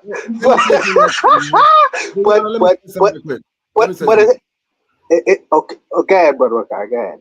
Go ahead. I'll go after you. Go ahead. But it's not to say that there are some black people who have stayed in the black community to assist the black community, and some people, some group, whatever you want to call them, see these people as a lick. So they say, well, this guy is the only person making money within my community. Let me harm him, rob him, steal from him. And this is a reality. And Nipsey Hussle he's an extreme example, but what of the people who don't have these kinds of lyrics? I mean, who don't, even though it's not to say that Nipsey Hussle talk about these things, so therefore he deserves to get kicked in the head and shot and killed. I'm just saying that there are black people who stay in the community and harm has come to them because you see desperate individuals have decided to say, hey, I'm not going to go into white communities to commit these kinds of assaults, robberies, or whatever. I'm going to stay right here because I know that guy over there, he's a lawyer, doctor, engineer, technical person, whatever. He's making more money than I have. Therefore, let me go take what he has. This is a serious issue that I feel like we ignore sometimes. Look, I heard the word safe used, right? I heard the word safe used. How in the hell you safe when you go around white folks? Explain to me how you safe. That's the same thing my brother Bolang said when him and his family moved to this place out here called Cumming, Georgia. How in the hell you safe when you sending your kids to school and they call monkey? Kendrick Perkins, coon as he done set up on TV and talked about the racism his child and his the other two black kids at the school. How in the hell is that safe? That's a fucking mental problem for anybody to think that is safe to put your child in that type of situation. Black people with that money, you know what black people could do? They got all that money, they brag.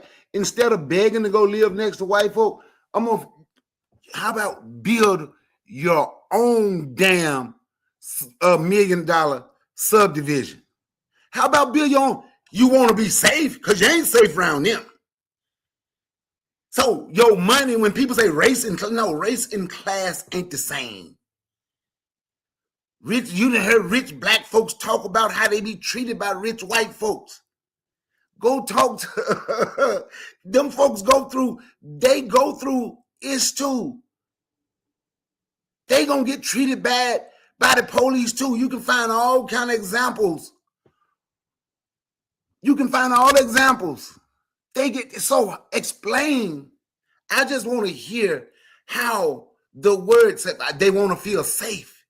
You safe because you ain't around black. So it's okay for white people to treat you bad.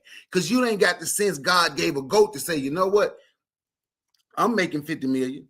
You making 50 million. You making 50 million. You making 50. Like J.R. Smith say he told them NBA players, and you making 50 million. Why don't y'all build your own $1 million subdivision you want to be safe so you can live around one another? You don't have to. I understand you don't want to live somewhere where you're going to be robbed. Why don't you get your money, build this subdivision, then build you a black school where your kids ain't going to school with folks calling them monkey, or your kid ain't got to call you from work because it's just 3 black kids in your school and you got to go up there and defend them. I don't understand how that is safe. I have this conversation all the time with people.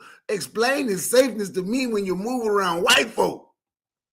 I was talking to me. I'll never forget me and my son, my oldest son, we was doing this job out on a place called Johns Creek. This black guy saw me and my son. He was so happy to see 2 black. He came over there and told, y'all live out here, man? I'm like, no, I don't want to live out here, man. One, the area, John Creek, that's where a lot of I couldn't afford to live over there, not the area he was in. But because I ain't trying to buy no $1 million house, couldn't afford one right now anyhow at that moment. But anyway, he was like, well, over here, and he showed me some houses. I'm like, yeah, I can afford those. I said, but I don't want to live out here. Yeah, man, I said, man, it's real racist and bigoted out here. Not just racist, because racism everywhere, but it's real a lot of bigots out here, dude. Racist bigots, you see them. You're like, yeah, man, the Klan march in front of my house every night. But they can't tell me where to live. He said, not every night, every month, at least once a month. They can't tell me and my family we can't live out here. I say, dude, I'm happy for you. You can stay out here. But I don't want to stay nowhere where the Klan marching in front of my house once a month. The police ain't doing nothing. They don't have to tell me I can't live out there. I'm smart enough to know I don't want to live out there. It's not safe. It is not safe. Give me what people call the hood. I say the black neighborhood. Give me that any day of the week. Then the Klan marching in front of my house once a month.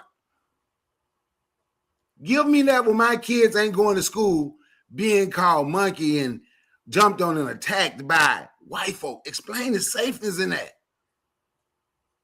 We ain't gonna be safe unless we create our own safeness. Running to the people that created this situation, that put us in this position, it ain't gonna ever make us safe. Ever. I yield it, man. No, Brother Bakari, I'm not talking in reference to leaving your community, because you make a point. You say there's a difference between race and class, and that is absolutely true. Because if you are living in a community that's deprived of economics and you making a certain amount of money, black community, there is a difference whether you live in a, because you live in a, well, you in Atlanta, there's money, there is a degree of resources, so you could live on an enclave where it's completely black wealthy people, or people who have enough means where we ain't looking at each other as a lick or food. There's a difference between, so I don't have to leave my black community. I can live in a black community and still get around my black and feel unsafe, as opposed to living in a wealthy black community and the safety kind of issues kind of go away. You know what I mean? So there is a difference between class and race. That's an absolute fact. I'm gonna I tell think you in something. America, Tell you something, one of them. You'll be surprised. You talk about Atlanta and all the money here in Atlanta.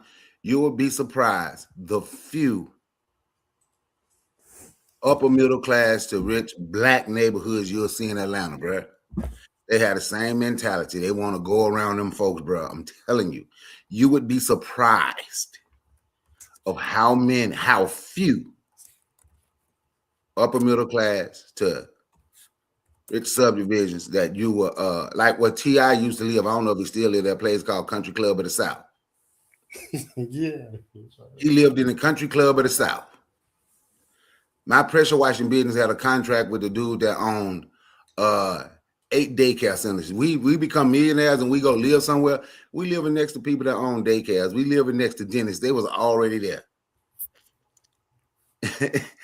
May not even have as much money, but that's where we're going. Instead of building our own. From the rich to the poor.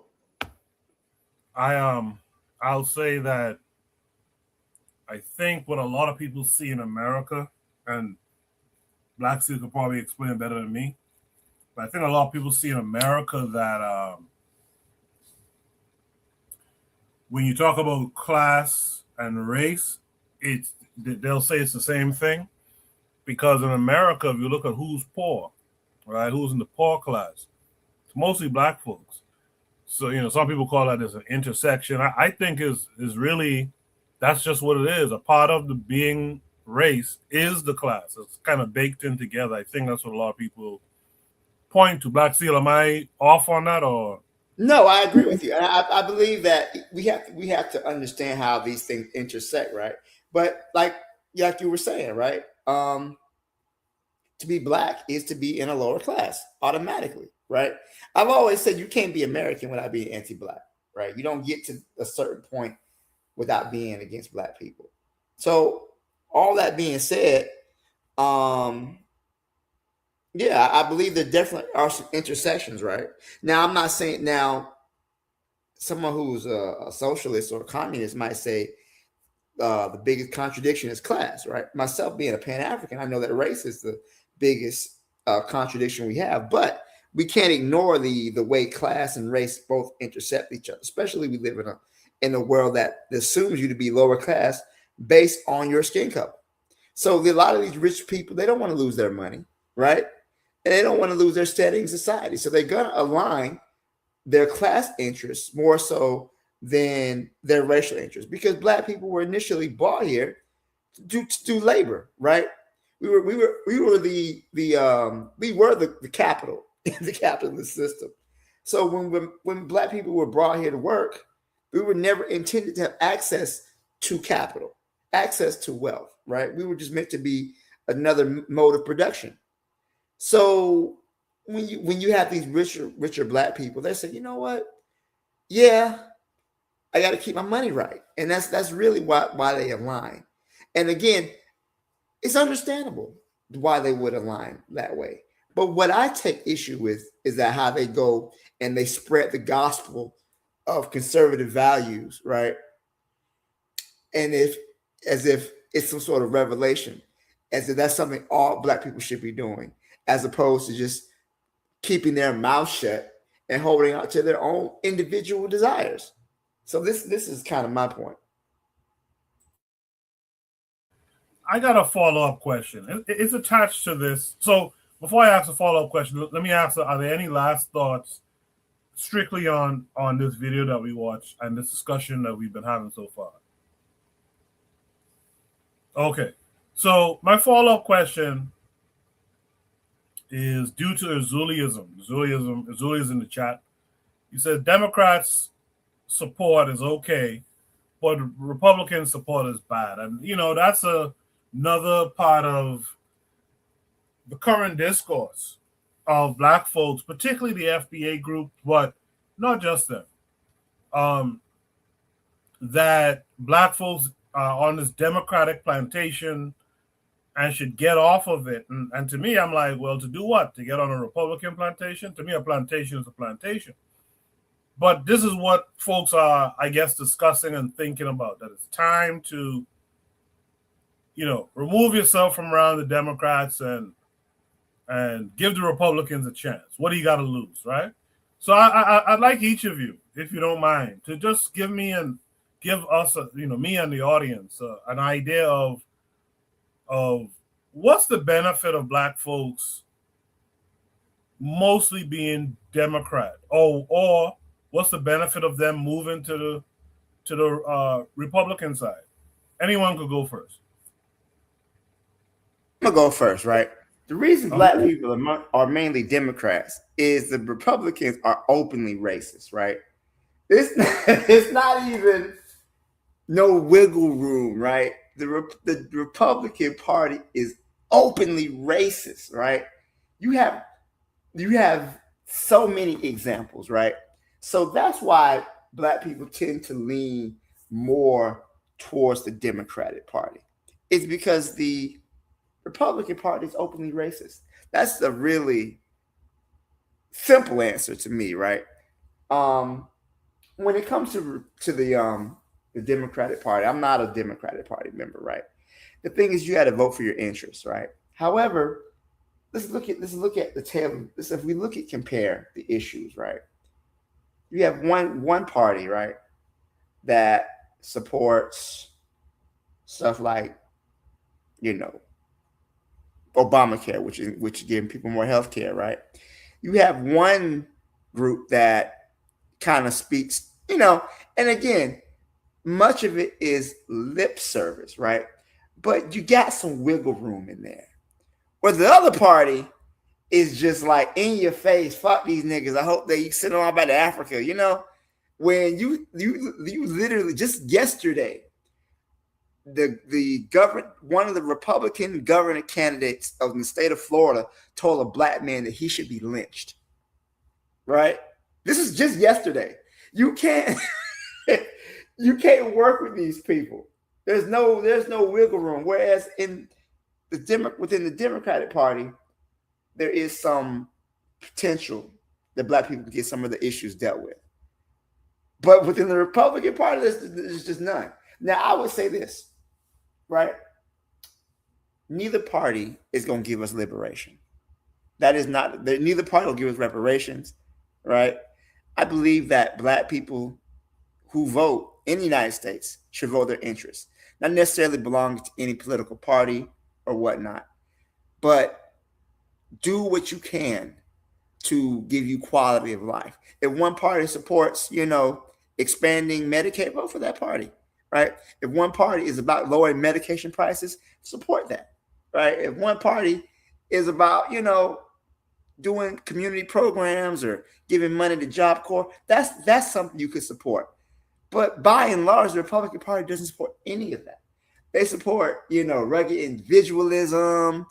Just the other day, Trump got on TV and said, we don't have enough money to pay for no schools and no daycare, no food. We at war, right? This is the president saying, look, every social program, we ain't got time for that. We trying to kill people overseas.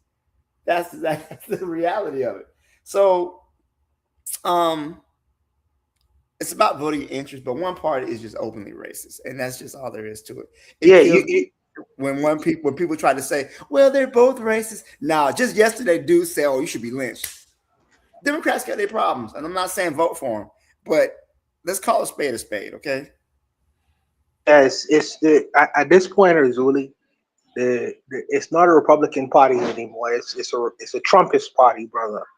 And the Trump has I mean, you can't. I don't see where you say support your interests. There used to be an idea in the Republican Party where you had this idea of you could get over because of merit, hard work, determined, all these ideas. But Pete Hegseth, he is openly saying, I do not want to. What he said? He said that Trump doesn't want to stand next to a black woman, when he's on the stage in terms of the army and things of that nature. He has decided not to promote black people and women solely based on color and gender. That is just absolutely against the ideas of merit based, because some of these people have been in the army for 30, 40 years.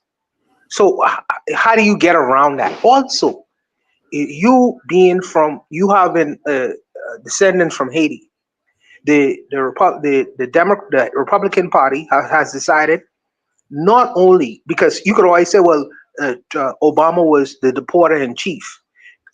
Trump has decided not only to attack immigrants because they committing crimes. With ICE on the streets right now, they could pick up your moms, they could pick up your family members, they could put them in this detention center without cause. I mean, the man is going he's going completely against the constitutional protections that lawful Americans used to have and no longer have anymore. And then also he is enriching his friends and donors and so forth and so forth.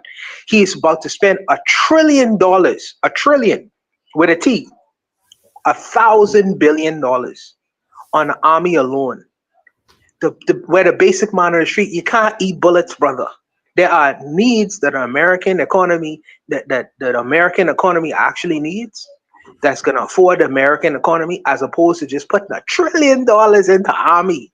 And this is the man who said that he is no longer gonna engage in these long extended wars outside of the country. This is the same man who said this. Now he's in a quagmire with Iran, about to spend $1 trillion. $1 trillion. Where that money could be better spent on Americans. Because you seem to be a nationalist or whatever. I'm not making this up, brother. I'm not making this up. Check it out. Look it up. Look it up. Look it up. Look it up. He's asking the Congress to have $1 trillion spent on the military. When roads are not properly built in South Florida, I drive on South Florida roads. I know how they look. You know, there are greater needs, and you pay right now. We are paying $6.60 for a gallon of gas. Your gas, I'm sure, about to go up in a minute as well. It's not. I don't know what your interests are, brother.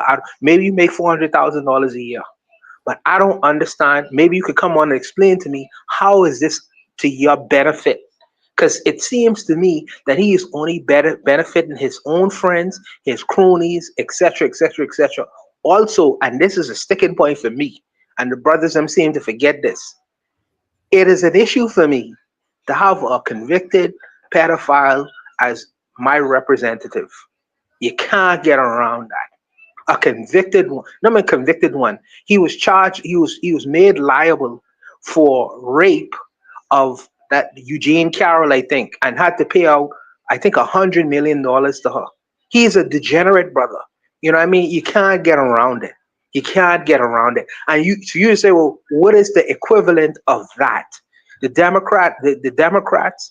I don't think that Kamala Harris would have bombed Iran. I really don't believe that. I don't think, because of bombing Iran, you're seeing the gas prices rise, and you're seeing inflation going where it's going. You're seeing the stock market going where it's going. I don't think the equivalent would have happened if the Americans decided to elect her. So you need to explain. Say I'm lying. So explain to look it up. Look it up.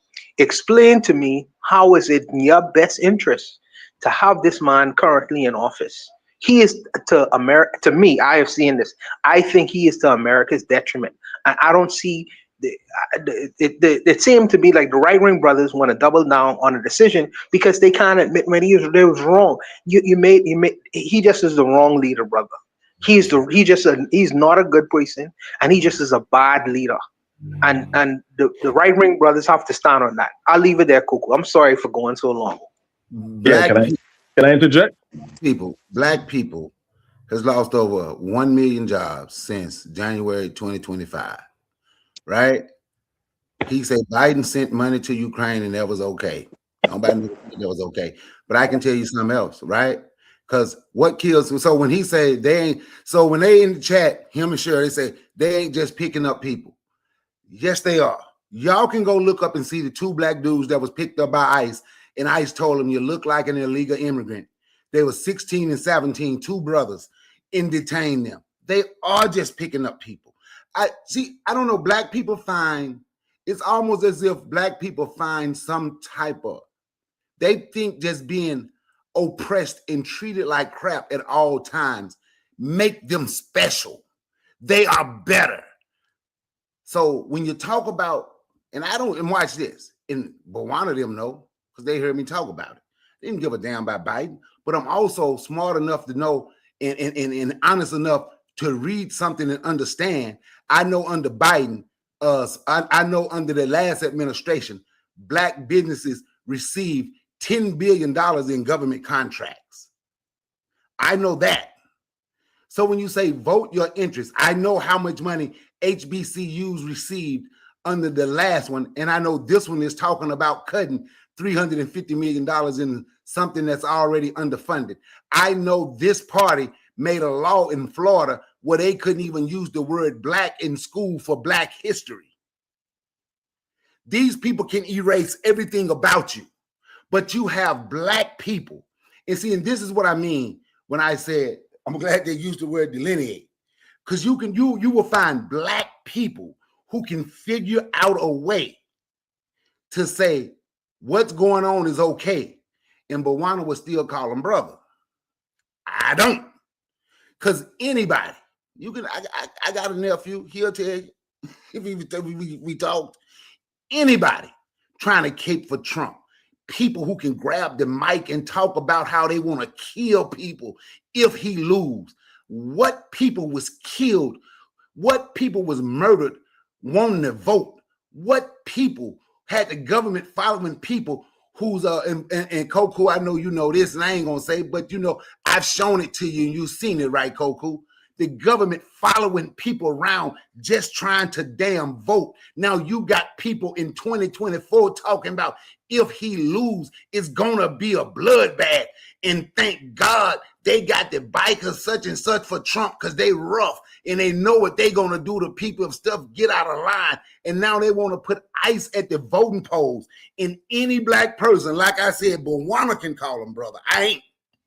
But any black person trying to cape for some white people who can openly tell you what they want to do to you, ain't no brother of mine, because I understand what side they have chosen. See, because when it come to this right here, I'm dead serious, man. See, this ain't just no YouTube shit. This ain't just no YouTube shit for me. Most of these folks ain't never dealt. We like to talk about what the ancestors did. Most of these folks ain't never dealt with nobody that the government followed around and tried to kill. So when these folks go to talking that shit into somebody like me, and I know it don't mean nothing to none of y'all, because y'all might not know him, but Koku seen it, and I'm quite sure Bawana did too. So when they go to talking this shit, you damn right. Everything I say, I mean. They ain't no brother of mine. They are not a brother of mine. Anybody caping, any black person caping for somebody openly telling you what they want to do to you. He talking about fear of a motherfucker. I ain't scared, and pardon my French on your channel. I ain't scared. I ain't scared. What did I say? The only reason I decided to do anything is they started talking about what they was going to do. Because anything they can't do nothing to me they ain't already done. But I can do some stuff to them that we ain't done. See, I live this life for real. I was born into this shit. Y'all ain't never lived that life where the Klan came and kicked in your fucking mama and daddy door, trying to kill your daddy because he wasn't scared. And we let people like this come around, man. I'm telling you. And I'm dead serious with this, man. Them folks ain't no fucking brother of mine. And I mean that. And I mean that wholeheartedly. Anybody who can cape for somebody like that, talking about what they want to do to black folk, and we let that shit ride. Go ahead, Coach. I go. That's a hard act to follow. I just want to say, because I got a couple thoughts in my head before I did it, and salute to Brother Bakari. I always say, I tell my children and everything, even my brother-in-law and everything, when it comes to anyone that's like, not Brother Bakari, but Brother Bakari, you know, he lived that life. But I give automatic respect to African Americans. If you're like 70 and up, you went through some shit, and I'll automatically give you respect. The certain points I want to make to Koku's question of what party. So let me start with what party, right? The Democratic Party, we all know, obviously, yes, because black people have integrity. And like Black Steel says, the Klan is, the Republican Party is openly racist, right? We just saw an example of that. I think even if Trump wasn't in there, they still would have voted no, that slavery was a crime against humanity, right? But it's the Republican Party. They control all three branches of government. They said no. So black people that knows what's going on is not surprised by that. You know, you're gonna have other right now. Everybody they ducking their head in the ground. They don't want to do that because it's about reparations. They ain't doing a 24 hour on Twitter live going on a white man. No, they're not doing that. They still talking about tether this, tether that. I'm saying the problem with the Democratic Party, if anything was to happen as far as progress. It's a two-party system. It's either a Democrat or a Republican coming in. No other parties going in, sitting in those in the presidential seat and whatever he appoints. That's it. I don't like third party. That's bullshit. There's no time to play chess. Right now it's fucking checkers. It's either this or that, right? The problem I have with the Democratic Party. Now, I would consider myself a democratic socialist / capitalist, whatever, right? The problem that I have with the Democratic Party, so we already X'd out the Republican Party, they're not a viable option. The problem I have with the Democratic Party, and let's go to the last administration, right? And I say this all the time, and people still want to call me Democrat, but that's fine. You have black people at a stage right now where we have a 1960s mentality when we look at politics, right? What was the goal, right? To get equal rights, to get for us to be able to vote, right? No gerrymandering, right? So we could legally vote for people, and put people in power. Okay. Last administration, Joe Biden, and I remember it. This concession speech talking about what happened to Eric Garner was Eric Garner and oh my gosh and I forgot the other guy's name in Minneapolis that died. Oh yeah, we're gonna put all these bills and black people this and black people that, and I just appointed the first black vice president. Black. Okay, let's talk. Let's see. What pissed me off after John Lewis died and everything. You had Kamala Harris, all the whatever civil rights is Jesse Jackson, Martin Luther King Jr.'s children, all these people, hand in hand, we shall look, walking over across Edmund Pettiman's Bridge, just marching. I'm like, why y'all niggas marching?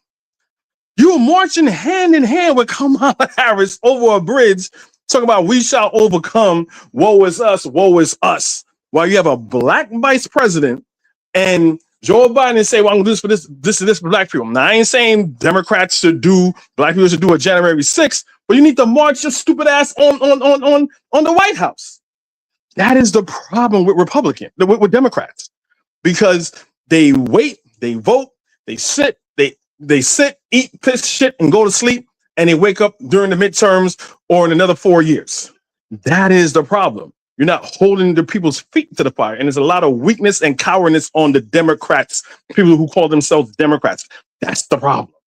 That's the problem. That's why things don't move. Now, to my point, as far as like Donald Trump, when people say Donald Trump is not racist. I just saw he just said on, I think it was something, there was two things on the White House on website that he took, that the White House took down. First, he was talking about Ilhan Omar and all the Somalis. And if anyone that follows Donald Trump, they know that every time he says someone's not smart, is intelligent, either a black person or a woman. So Ilhan Omar, she checks both boxes. But he took it further. He said Somalis are not intelligent. And he said, you know what? I can generalize. He said that. So people won't misconstrue it and say, well, no, he's just talking about Ilhan Omar and the Somalis that scam. No, he said, no, I could generalize. These people are low intelligence. They don't have a country. All they do is shoot each other. They don't have a government. He went full on racist mask off. So what are we talking about? They had another one where, again, it's when people vote for their interests. Like these, again, like people say, you have Amber Rose, you have Nick Cannon, all these other people, they're voting for their interests, right? Because their interests are not the same, because they're in a different tax bracket, right? But this is the problem. Trump said, this is what he campaigned on. Trump said that, again, they took it down, but a lot of people recorded it. He said that, well, we got no time to take care of daycare, take care of people's like kids. Leave that up to the states. We're about the military. We need to start from the military. Like we have no interest in taking care of people's like daycare. We're not doing that. Leave it to the states. Idiot. The federal government subsidizes the states. Like, what are you talking about? Like all like education and a lot of things that the federal government subsidizes the states. So they took that down, but everyone had it. All I'm saying is to say when it comes to this problem, that anyone at this point right now that's saying that Donald Trump is not a racist, they're just a freaking idiot. You're a fucking idiot, and you should not be talking. You should be doing your homework, right? So when it comes to class, so either I had this conversation before, either us as black people come together as a whole and do what the Chinese people do. Right now, anyone Google what is the richest demographic in the United States, and it's Asians. How often are Asians partake in politics? Rarely. But they're still the richest race in America. So either we get our money right, or we just fucking doomed and we just go to Africa, go to the Caribbean or something, because we don't get it together. We saw what happened to Jasmine Crockett. We have to do something, because it's not 1960s no more where we could just say, well, let's get all black people to vote. That's not good enough. I'll leave it at that. Appreciate that, Kofi. Thanks for coming through, by the way. So I like what Kofi did there. He talked about the follow-up question, but he also addressed the original prompt. So we're going to welcome in I know Bakari might say different. We're going to welcome in our brother, Azuliism. Azuli, speak to the prompt and then speak to that follow-up question that you had. Y'all brother. Well, I don't know this nigga. Yo, if you don't want to call me your brother, I don't care. I'm not your brother. You don't want me my brother. That's facts. I don't care. What I was saying is this: when I put on the thing, a lot of these people on this chat, they never call out the Democrats for BS, but now they want to come, like Boana said, Trump is selling trillions of dollars. Biden sent mad money to the Ukraine. That money could have been used for the roads, for the school, for the healthcare, all of that. Quiet. When Obama was bombing Libya, and the first black president to bomb Africa, quiet. I'm saying that, yo, vote for your interest. If a celebrity says he's a Republican, so people don't have the right to be a Republican? All black people have to be Democrats? Let me give you an example. Look at all the Democratic cities that are run by Democrats. All these Democrats are stealing money from their own people. Some brother just said right here, Jasmine Crockett was defending illegal immigrants over black people. Illegal immigrants. Well, when I was talking about, Trump said this about Haiti. Because I'm Haitian. I'm a go. He wasn't lying. Haiti is a shithole. Not the people, but the people running it are assholes. Were they eating cats and dogs in Ohio though? Oh, you know what? Haitian people. I was in Haiti. I know some Haitian people that eat cats. No, were they eating cats and dogs? What are you gonna tell me? Were they eating Haitian people that eat cats? When I was in Haiti, Ohio, and it's not the predominant of Haitian people that eat cats like that. Maybe a small percentage or whatever. Why do I care about that? Black Americans, they eat possums, they eat raccoons. That doesn't affect me. See, that don't hurt me. Those little things. Was Trump saying that to do I agree with what Trump? Oh, they're eating the cats, they're eating the dogs? No, I don't agree with that. What I'm saying is, I'm not here to say that Trump is a saint. Trump is this for us. No, that's not what I'm saying. I'm saying stop acting like Trump is the worst thing that could happen to black people. Meanwhile, Biden was the one that created the crime bill with freaking Bill Clinton. What are you talking about? Oh, because the Trump stuff. A lot of Trump things. Do I favor it? Am I agree with it? No, but I know it's two wings of the same bird. They're playing good cop versus bad cop. Razuli, do you smoke? Yeah, I smoke. Because you see what you're using right now? That's the same thing everybody's using. I'm crazy, right? Yeah, that's your typical shit. Do I smoke? Okay, fact. All I'm saying. Blow, get you a little hit, man, because you kind of intense right now, brother. Calm down. No, okay. Again, I get it. That's all of that is leftist liberal shit. Oh, calm down. That's a Karen shit you telling me right now. You scared? You gonna call the cops? So, Zuli, why was the Haitian community when ICE came to New York City?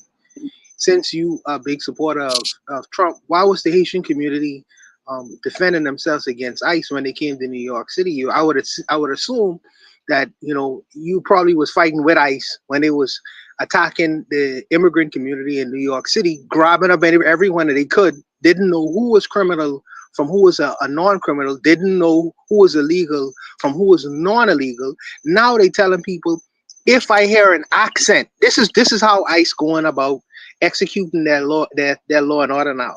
If I hear an accent, I have a right to pull you over and interrogate you as to your comings and going into the country. Is that an idea of being an American? And the Supreme Court said that's okay. And the Supreme Court said that's okay. The conservative Supreme Court. Let me ask you a question. If I get pulled over by ICE and they ask me, because I have an accent, and they say you're this and that and the third, what am I gonna do? I'm just gonna show my shit, right? Yeah, but you as an American citizen, you have an American citizen have a free right to go anywhere without somebody questioning you about your place of origin and asking you to show your papers. What is this, Germany? This is America. This is America, Razuli. You know why you have all of this energy? It's because they put the battery in your back. Because you know who was doing the same thing? Obama deported over 6 million people. Do you know why? Let me finish. Why are you talking about Obama? Only Republicans do that. Trump has been the president for over a year, and you guys always keep going back to Obama and Biden. Okay, this is what I'm saying. I'm saying that. I understand what you're saying. The reason why I say that, this is it. I'm trying to show you that all this energy that you have is not your own. It was put to you by CNN, MSNBC, and all these people. Because guess what? Okay, no, you can't Let do me. that. Can I You're telling finish? people where they're getting their source. No, you're being disingenuous. Instead of asking us, you're telling us where we're getting our source. Our So where you getting your source from? Our source could also be Fox News. Our source is also fucking Donald Trump, Pete Hegseth, Pam Bondi, coming from the actual horse's mouth. We don't have to go to CNN to see the fuckery that's going on. So while I got your attention, let me address certain things to you that you black Republicans always do. You're blaming Joe Biden for the crime bill, not knowing that the crime bill was a bipartisan agreement by the Democrats. No, it was not. And No, it was the not. Republicans. No, it was not. I looked at the vote. Bro, I looked at the vote. I know how people voted in that. Go look at the vote to see who voted for that more. I already did. It was a bipartisan bill. It was not just a Democratic bill. Who wrote it? Kofi, let me tell you something. Who passed it?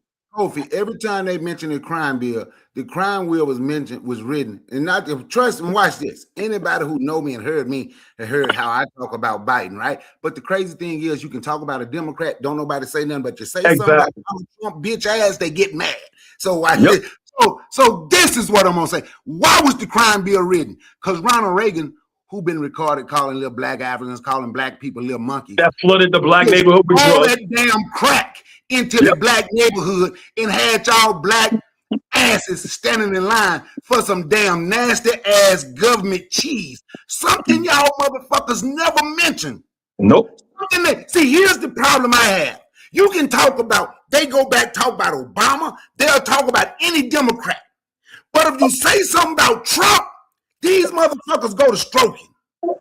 They go to stroking. They get mad as hell. Literally like somebody give a damn about them getting mad. I'm dead. They get mad because you talk about somebody who sit there and so what that fat white woman name who was with them, Roseanne, because she had a show and she got kicked off her show for being racist. What's her name?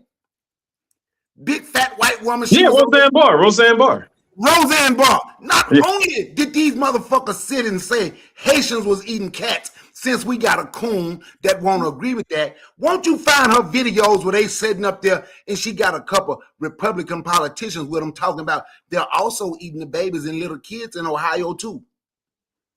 See, here's the thing, because they so quick to defend a motherfucker who tell them how he feel, tell them they want to hurt them. They so quick to defend that.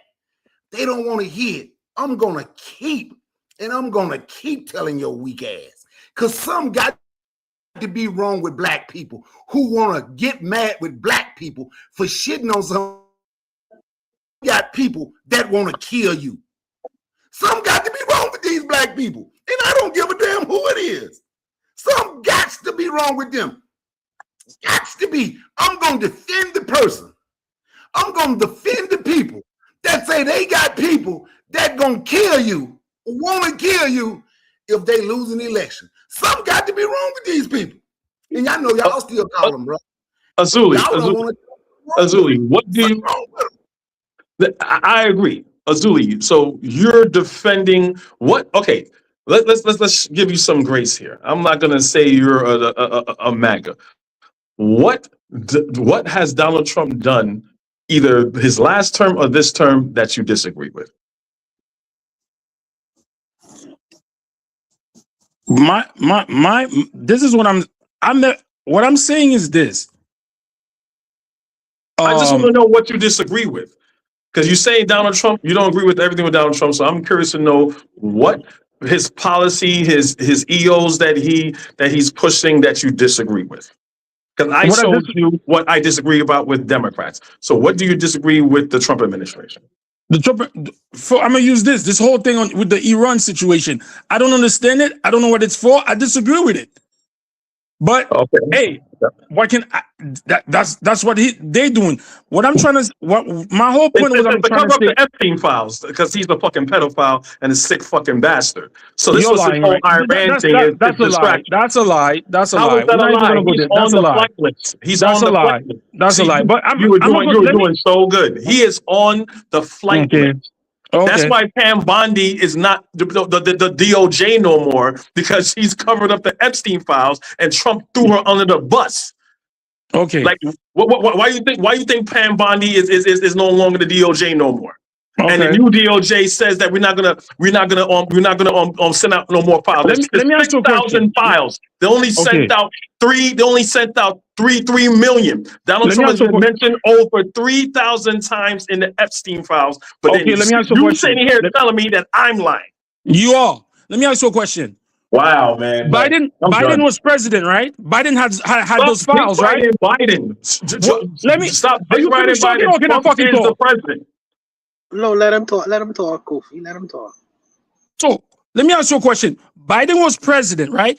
He had all these files. All these files that are released now, he had them. How come he didn't release them himself? If he had released all these files and Trump wasn't them, like you said, that would have cut his presidential run. Why didn't he release it? I can answer that question because you listen to Fox News and OAN and it's not Fox News. I make my brain work. I'm not a toy soldier like y'all. Because Jack Smith, if you don't know who Jack Smith is, Jack Smith was indicting Trump on all those things on the documents case, on the Epstein files. He was doing all of that. But since why does that have to do with Biden releasing the file? Hold on, I'm answering your question. Since half of America is more racist, and they voted for a convicted pedophile, rapist, felon, Jack Smith said, "Okay, I can't convict a sitting president," and he gave up. That's the only reason why. Look up the cases that Jack Smith was not a sitting president. Kofi, you're lying. Trump was a sitting president when Biden was president. I'm done, y'all. This dude's an asshole. You better be done. Back to Bowana. You're an asshole. You say I have another question. Oh no, that's fact. You're an idiot. Yeah, all right. Yeah, you can tell that to the sheeps. I don't buy that. But Bowana, this is what I'm saying. This is what I'm saying, Bowana. Bowana, you mentioned the thing about Haiti and all of that. Oh, Trump said Haiti's a shithole. Bro, look at it. I'm not saying I'm Haitian. The people of Haiti are not whatever. The government is. Guess who did dirt in Haiti more than any administration? Take a guess. It was a Democratic thing. Hillary the Clintons. Sure. So what are we talking about? So what are we talking about? But I want to ask you a question. I got Haitians in my family, and you quick question, Rizuli. Quick question. If ICE, yeah, give me 1 second. Can I speak? Hold on. Go ahead, brother. Go ahead. Haiti's a shithole, right? Now you Haitian, right? You said the Haitian government is a shithole. Who overthrew Haiti's government? Who has constantly waged war against the Haitian people? Let me ask you a question. I'm glad you said that. I'm about to answer it. Okay, so you answer mine first, and I'll respond to yours. Okay, what your question is who is Okay, hold on. Who's creating Who think about this? Arzuli. Yeah. Who is you asking me who Arzuli, come right? on, come on. No, I'm about to say come on. Are you gonna let me speak? I don't understand. I don't like who's creating that upheaval? Foreign governments, right? That could be the French, that could be the West. Yes, right? Yeah, but this is the question, though, my brother. Hold up. Come on now. Say it. Let me finish. Say it. No, that let me finish it. But guess what, though? Guess what? You're right. You got it. All right. You got it. Democrats are the greatest. Republicans are bad. You got it. I'm out. Yo, Koku. I'm off, bro. Keep doing your thing, bro. Don't go off yet. So I have a question. Melania Trump has a foreign accent. She has a European foreign accent. And I have a Caribbean accent. You have a Caribbean accent, Arzuli. So if I stop either of us, who do you think that end up in the detention center, brother? Who ends up in the detention center? Yes. Probably you. Why me? Why you? Because they're gonna say you're a Caribbean person. But why not her? She's Eastern European. She have an Eastern European accent. Why does it have to be? She could be illegal just like I could be illegal. Okay. You know, so Bowana, you know the reason Who rules Of this course, country? but this is You know but the some reason. this So this why are you something. telling me? But you jumping over these kinds of issues. I'm not jumping over it. So if they're doing it to you, they should do it to Eastern European too. But we know what the truth is. Absolutely. So when Trump says the people in Ohio are eating dogs and cats, and he says that Somalians are committing frauds and crime, how come he never mentioned? And they're stupid. Europe? And wait. Buona. And they're stupid. A sitting president of the United States of America is calling a group of African people stupid. Right. How come he never ever mentions illegal Europeans coming to America committing criminal acts and fraud and things of that nature? Have you ever heard him say that? Ever? I heard him go against the Ukrainian people. I heard him talk about that In government. Ukraine. Yeah. But I'm talking about in America. Have you ever heard him No. say So when people say the Trump have a racist kind of view and things like that, it ain't Fox News is what he's saying. He's saying it, and some things he's saying, some things he decided not to say. He talk about Mexicans and what they doing. He talk about Africans and Caribbeans, just like FBA, by the way. But he never mentions European immigration and the criminal acts they do to America. The Italians been coming to America forever with all kind of mob activity, but you never hear him stand on the platform and say anything in terms of Europe. Matter of fact, Elon Musk came to America illegally. He came to America illegally. Okay, so, if you say so, but okay. But just look it up, brother.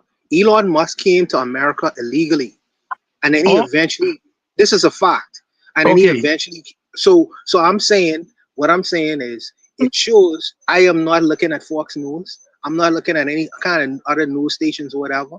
I am just looking at his actions, and I judging him based on his actions, not no one else. So why weren't you and between 2016 and between 2020 and 2024?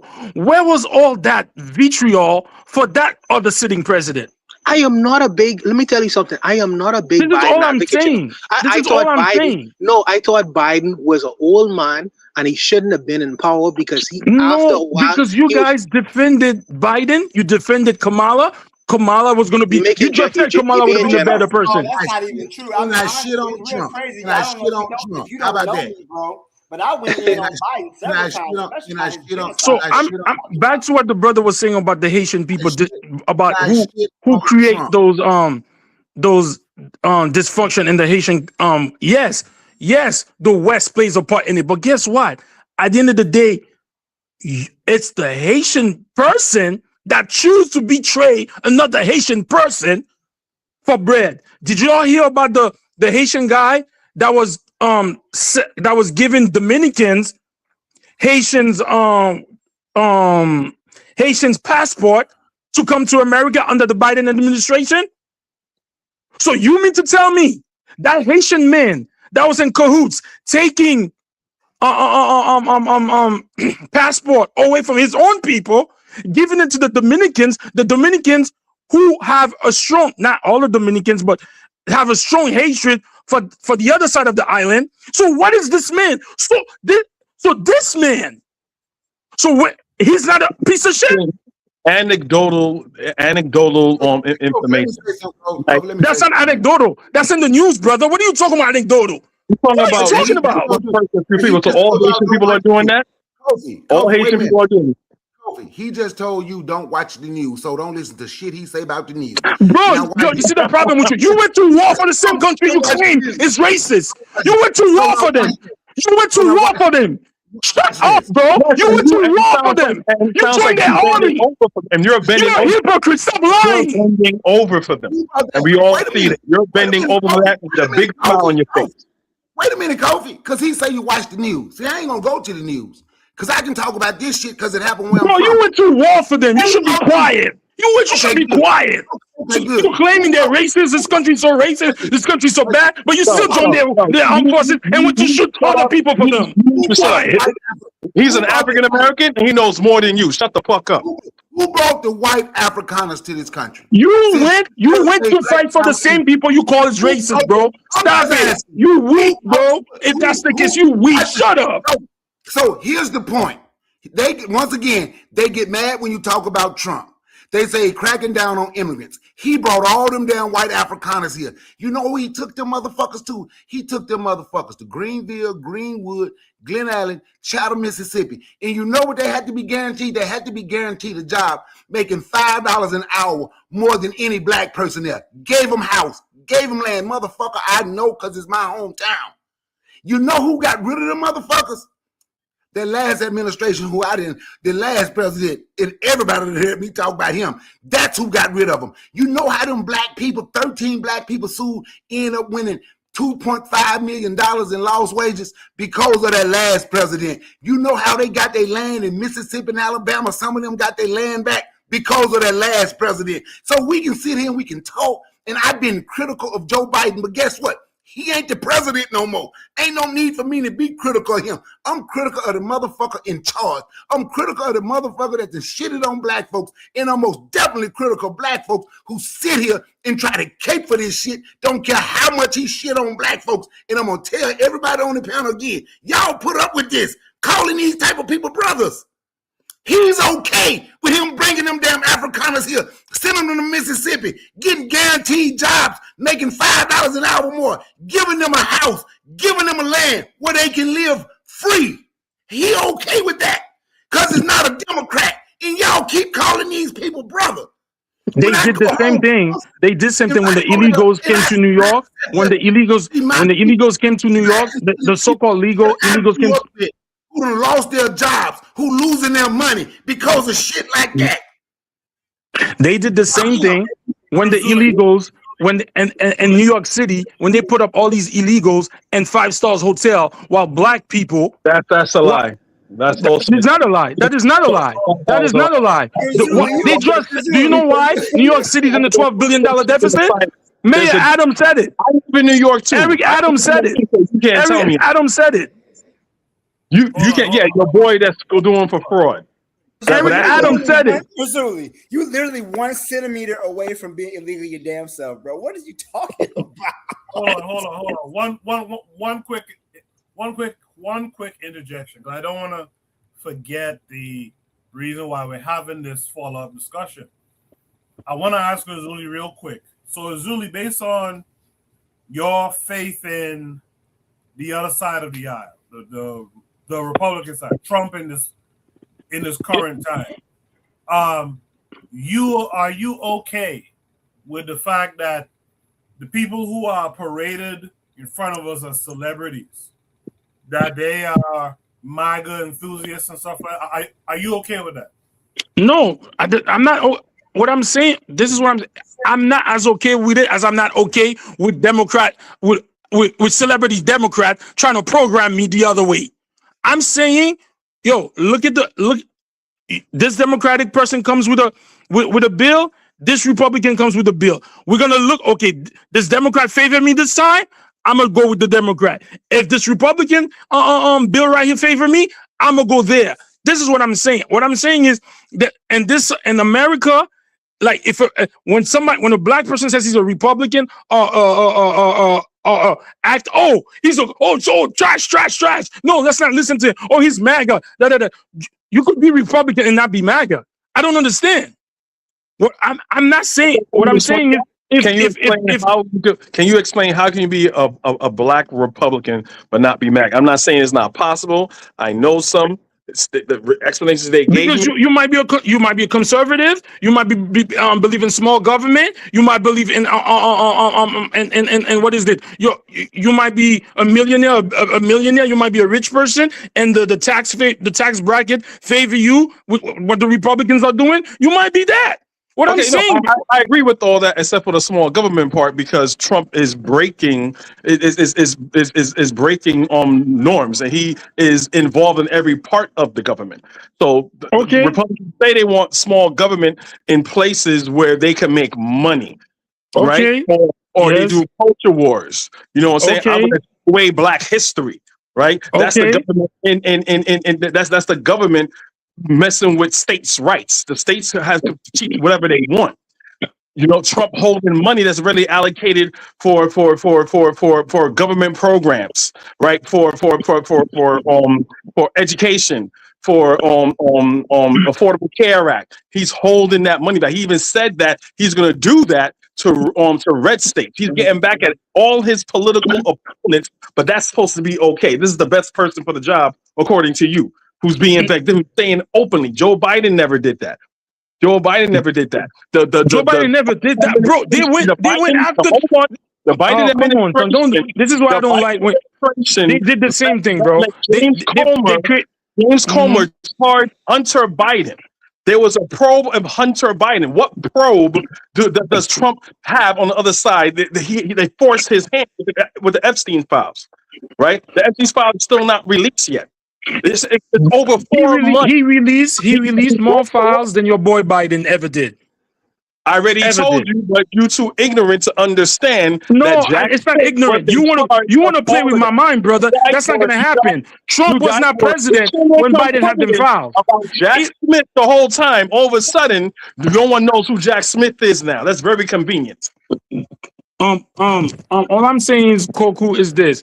All I'm saying is this. Just if Denzel Washington, I'm not saying Denzel Washington is a Republican or whatever. If Denzel Washington comes out and say he's Republican, the majority of black people are going to turn against him. But if Biden, if Wesley Snipes come out and said he supports Kamala, Joe Biden, or them, there's no problem with that. What I'm saying is, why is that? You're just saying it. Why is that a problem? Why do you think black people, for the most part, are Democrats? Why is that? Because they don't see how. Because in the 1960s, the Democrats bought them. Their leaders sold them out to the Democrats. Because if you know, before the 1960s, the majority of black people were Republican. Yes, because of the Southern strategy. So all the Confederates and the Democrats, they changed parties. So all the racist ass motherfuckers that you like, they became Republicans. Bro, you saying that I like them. You're not listening to what I'm saying. I'm saying that they're both are different wings of the same bird. I'm saying look for your interests. Vote for what get your people the best chance to survive from generation to generation. Don't show no allegiance to one party. That's what I'm saying. Conservative. Black people are not culturally, are not politically conservative. If That's a lie. That's a lie. You're lying. You're lying. You are lying. You're a liar. You're a liar. Black people are conservative. They are not liberals. Black people are conservative. Why are you still talking? Because you don't like the answer I'm going to tell you. You're a liar, bro. You making shit up. All right. Let's not get the shouting match as Sister Cheryl in the chat kind of advised us. Although this is a very good conversation. This is what I come here for. This, by the way, to our earlier point Brother Bakari made, this is why I don't like the echo chamber. Because at least it allows me the opportunity to sharpen my iron. Someone comes with something that's against what I believe in, I get to sharpen my iron, and I get to hear you guys do it too. I just want to take this time to introduce Sister Cheryl to the chat. Sister Cheryl, how are you? Yeah, I'm good. All right, Sister Cheryl. So, Sister Cheryl, you saw the video that this conversation started with. And the prompt was I'm sorry, but I didn't see the whole video. Honestly, I didn't see the video. I was out at the time, but I'm just working off of the questions. All right. Well, the video was essentially about black celebrities become MAGA and pro-Republican when they make it. So the beginning of this conversation was about that. And then Erzuli brought up the idea of that's been a long-running current discourse is this thing about being on the Democratic plantation versus switching over to the Republican one. And you've heard the brothers here so far talk about why it makes more sense to stay on the Democratic plantation per se than anything. So what say you to all of it?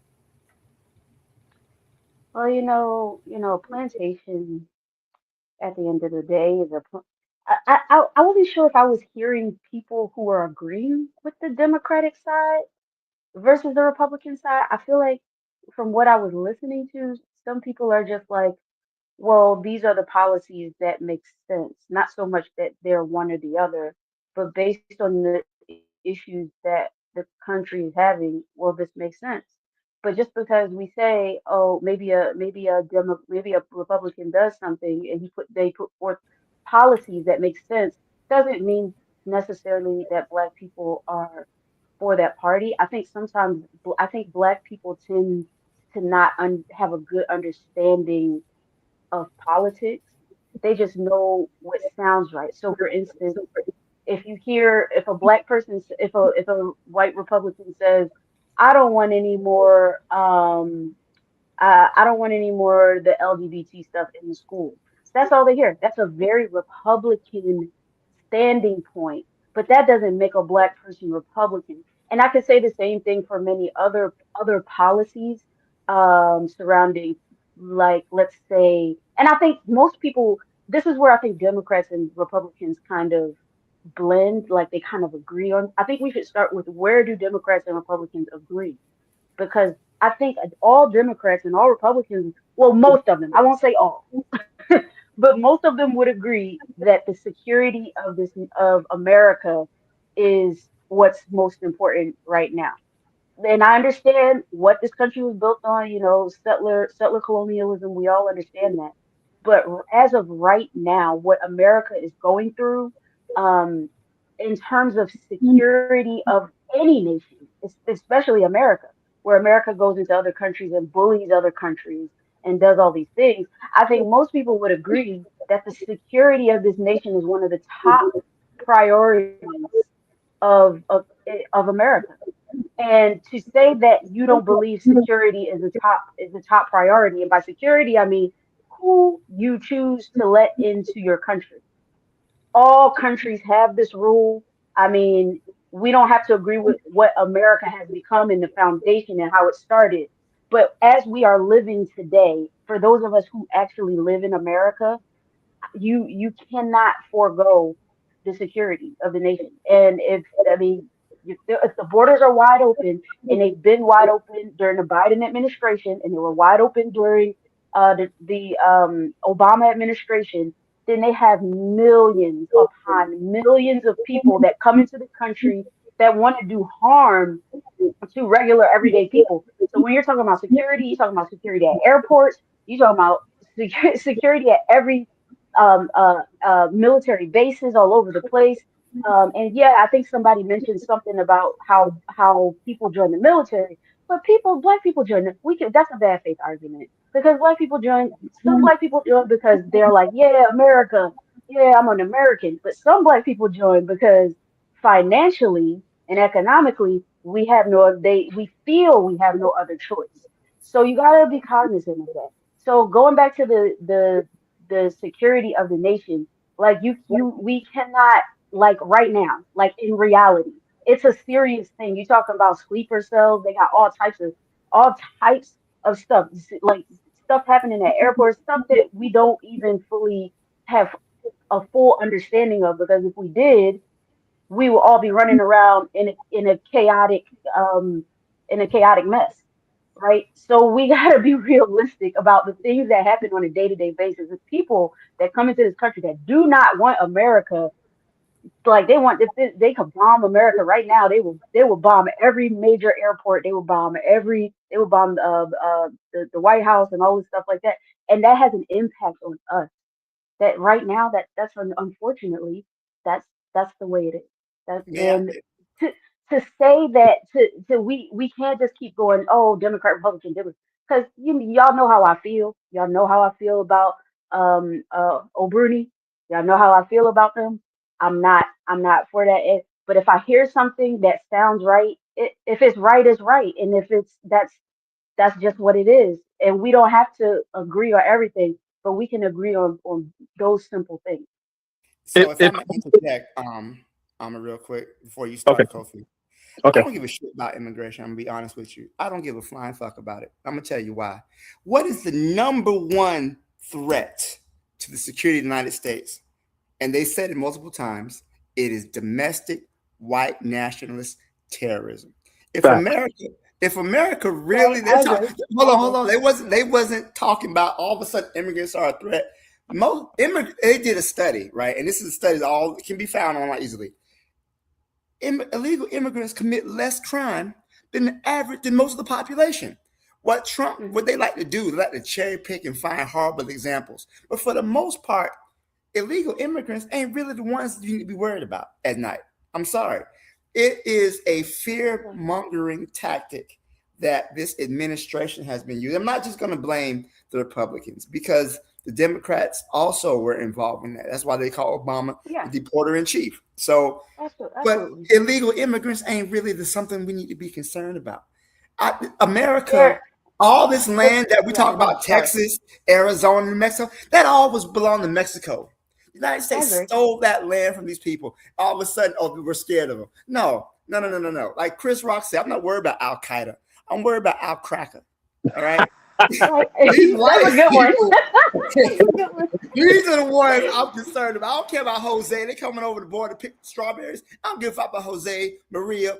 I've had a couple situations where I live where the school I work at, right, has a lot of Hispanic people.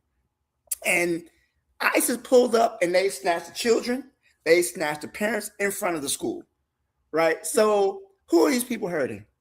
Who are they really hurting? Meanwhile, you got these white people building whole arsenals, okay? The dude who killed Charlie Kirk, he was no left winger.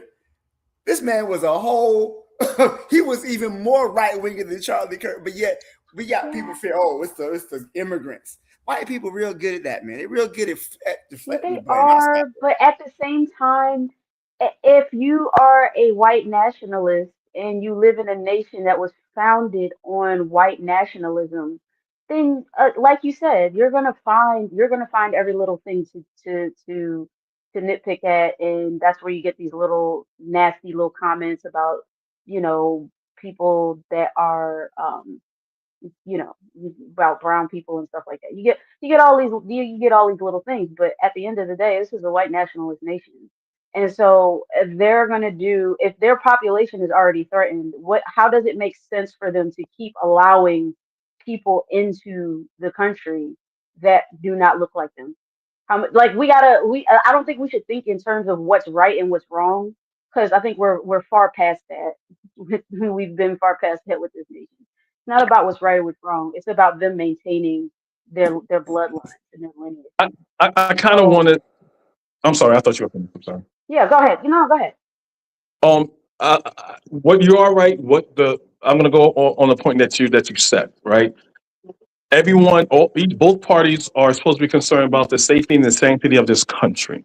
So, Donald Trump, his first administration, when he first started, planes were crashing. He put I forgot the name of the guy's name. Department of the Transportation was a guy that used to be on MTV Road Rules. Planes are crashing and falling out of the sky. Republicans don't say. They say it was DEI. Yes, he was. You're lying. He was a left winger. Again, on Trump's watch, planes are falling out the sky. Trump also, his first term, he messed with Iran, killed their general Soleimani. Iran didn't attack. People thought it was going to be World War III. He dodged that, right? He put on Robert F. Kennedy Jr., a person that don't believe in vaccines. And then all of a sudden there's an outbreak of measles and smallpox and everything. Again, if you're a person and you just say you have candidate A and you have candidate B, and candidate A believes that that black people and women aren't qualified as a straight white man, and you have another candidate that says, well, all people are qualified as, the ones that meet the qualifications, no matter who they are. That's who people are picking. But I'll end it with this. The reason why Trump is in office right now was the Democratic Party was part of that. Joe Biden didn't want to leave, right? The Democrats was kind of hiding You know, he missed a lot of steps. He got grandpa energy. But I still take Joe Biden on his worst day versus Trump, who falls asleep all the time, yada, yada, yada, yada.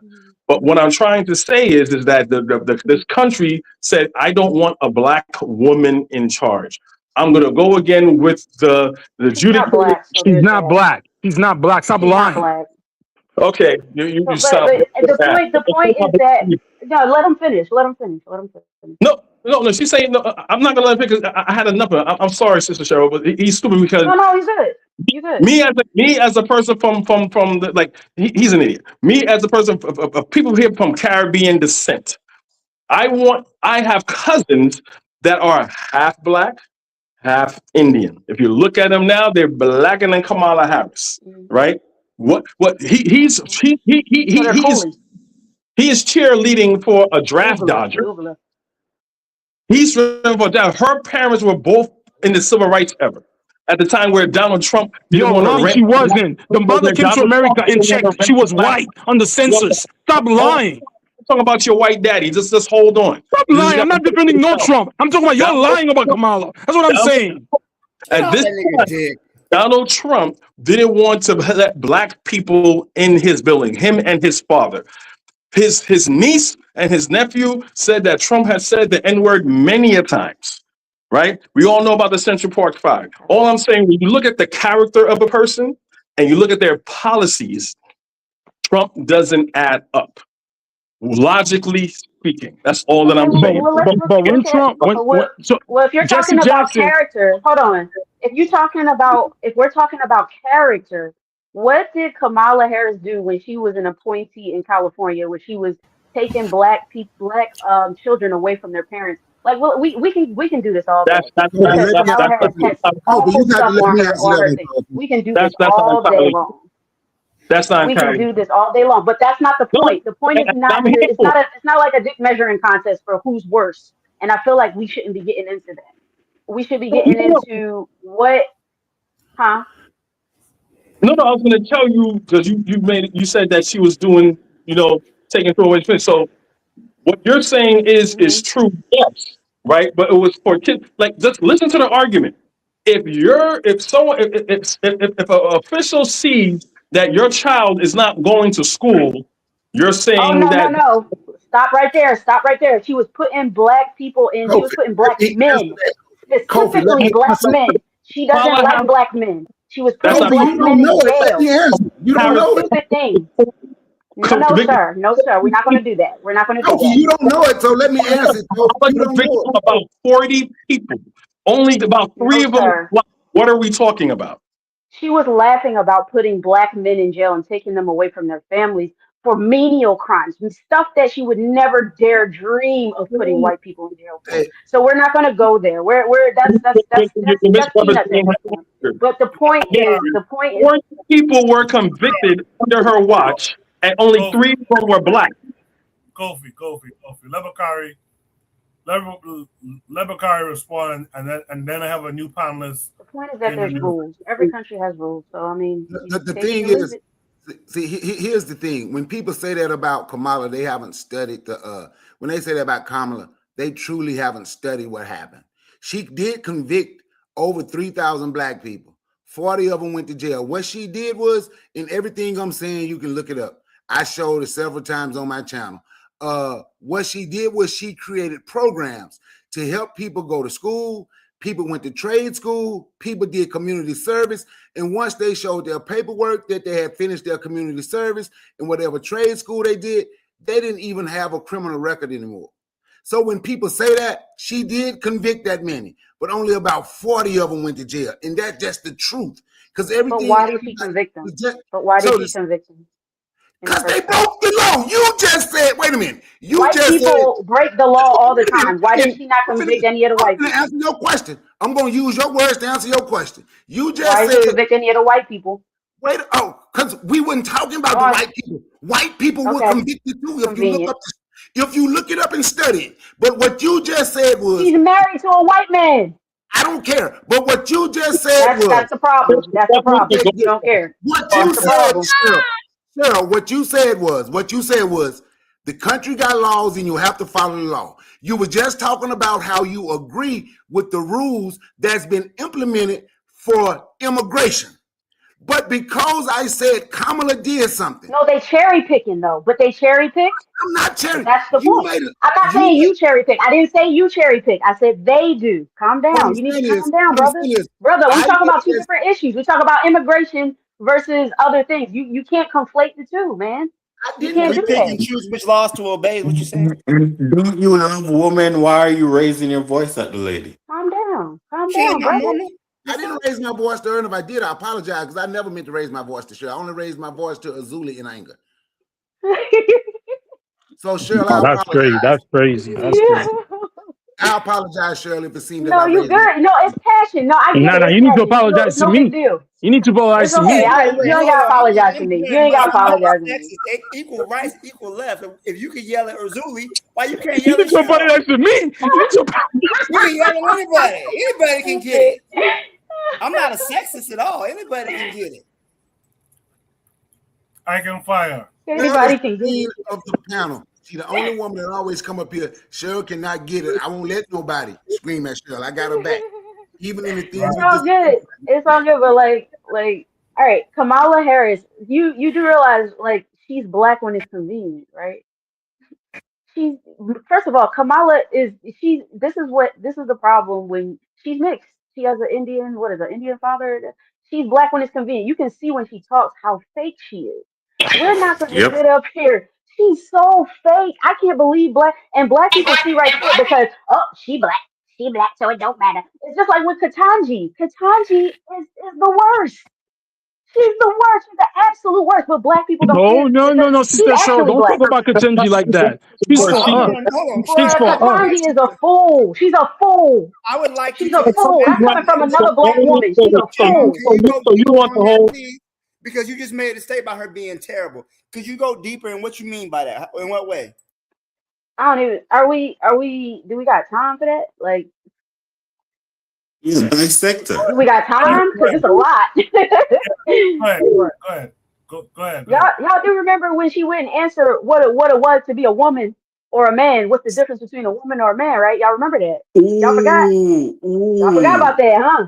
She wouldn't even answer the You don't question. need no more. She has No more, allegiance. Her Cheryl. allegiance. She's married to a white man. Her allegiance is to the white power structure. Cheryl, Y'all not no gonna sit up here more. and tell No me she more, is for Cheryl. her. She's for us. Stop Don't the give madness. them no more, Cheryl. No, No Cheryl. more. I You're can't making give her this no up, more. Cheryl. Miss Cheryl, you're making it up. She is for us. She is for Oh us. my Stop God, it. you're lying. That's Yo, a stop. lie. You playing. You playing. You gotta be playing. You gotta be playing. You know I'm playing. Bro, You you know That's I'm a can't be lie. playing. serious. You can't. What of her rulings have you disagreed with? I just told Can I say something, because I thought it was I could say something now. I know you're heated, all that. I believe in Cheryl. You feel me? And Cheryl don't want no equality with men. She believes black men have our role, that we should control our circumstances and protect our women. So Cheryl is a black conscious woman, and I respect her almost in its totality. All right. What You better record whatever this one. Record this. and whatever she say about that wicked Can a black woman. woman be conscious if she? Can a black woman be conscious if she's married to a white man? Yes or no? No. Can she be for black people if she's married to a white man? I As I rest my said, case. That's all we need to know. That's all we need to know. Yeah. Because her allegiance is somewhere else. Same with that Caribbean Jamaican judge. That's in the Supreme Court. She's not for us. She's not for no Jamaican, and she's not for no Black American. You feel me? So nobody can convince me that she's somebody that nobody can rely on. You feel me? To me, people who pass a stage in politics, it's like the white people have to know that you have no allegiance to accept you in their realms. Because I cannot find a black public servant who has allegiance to black people. You feel me? In terms of action, like, oh, you don't speak, but you act. There's nobody like that. And there's nobody that speak it. You feel me? Not convincing. So as far as I'm concerned, most of the black politicians are pro-white. You feel me? And it's terrible. I mean, on both sides. Like this Byron dude. He's also one of them Caribbean Jamaican dude. He's actually a pro-white dude. You feel me? I'm telling you, he a pro-white dude. I'm so depressed about our people. How, I mean, why don't you die for us? Why don't you make somebody kill you for us, bro? Well, why are you all just, in bed with everybody else? And our black people have no problem with it. Anyway, I don't like the Democrats. They want to turn black men into homosexuals, and they doing it, and I don't want them to mingle in or try to fight for our history to be taught in schools. I don't want the Democrats to fight for it. No, leave us alone. Listen, the Democrats are very strategic. And they wound us strategically. Okay, for instance, you feel me? Affirmative action. Affirmative action was done by the Democrats using the anger of Republicans to destroy us. So what they did is start including a whole bunch of other immigrants, such as the Chinese and all of these people inside affirmative action, right? So what happened is the Democratic Chinese little buggers start enforcing themselves in affirmative action. And it comes to a tipping point in Trump era, or first era, where the Chinese start fighting against black people and fighting to instill themselves more in affirmative action. So somehow the Democrats caused the annoyance of Republicans. So the Republicans picked it up and started agitating for the dismantling of affirmative action, in which they got it successful with it. You feel me? Because of the Democrats. Again, right? The Democrats started publicly fighting for Black history to be taught in schools. Nobody asked these sons of bitches, homosexual bitches, what they were and how they were taught. And they started the process. But how they were teaching Black history is little boys on books saying that they like pink. You feel me? So what they wanted to do is destroy the mentality of in which they were almost successful, because you have 12 and 13-year-old homosexuals now, men and little boys and little girls who have decided that they have this type of thing going on. So what I'm trying to say to you is the Democrats was trying to instill homosexuality included in Black history, not white son of a bitch's history. You feel me? Hold on, bro. What you got any proof of this? I love y'all. Of course, if you listen now, Cheryl, I'm gonna say this before you start. Hold on, Cheryl, hold on. Wait. 1 second. I would like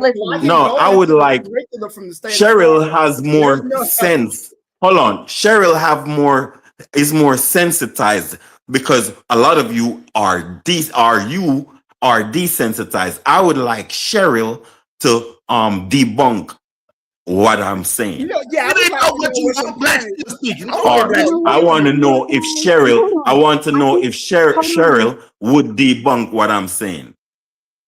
Listen, Yes, it's Cheryl, not that please I tell me. debunk what you're saying, but I think it's the way I think sometimes when you say things, it gets kind of lost in translation. But I get the general gist of Cheryl, what you're saying. It's just I also want to my explain to understanding you is that. perfectly Hold on. fine. I want to hold on. One more explanation. Okay, So take what your I'm time, trying to take your say time. to you now is they got the Republicans now aggravated about this whole bunch of homosexuals. Let's just Bruh, calm down. They you got have not produced the any could evidence you at just now all. calm down?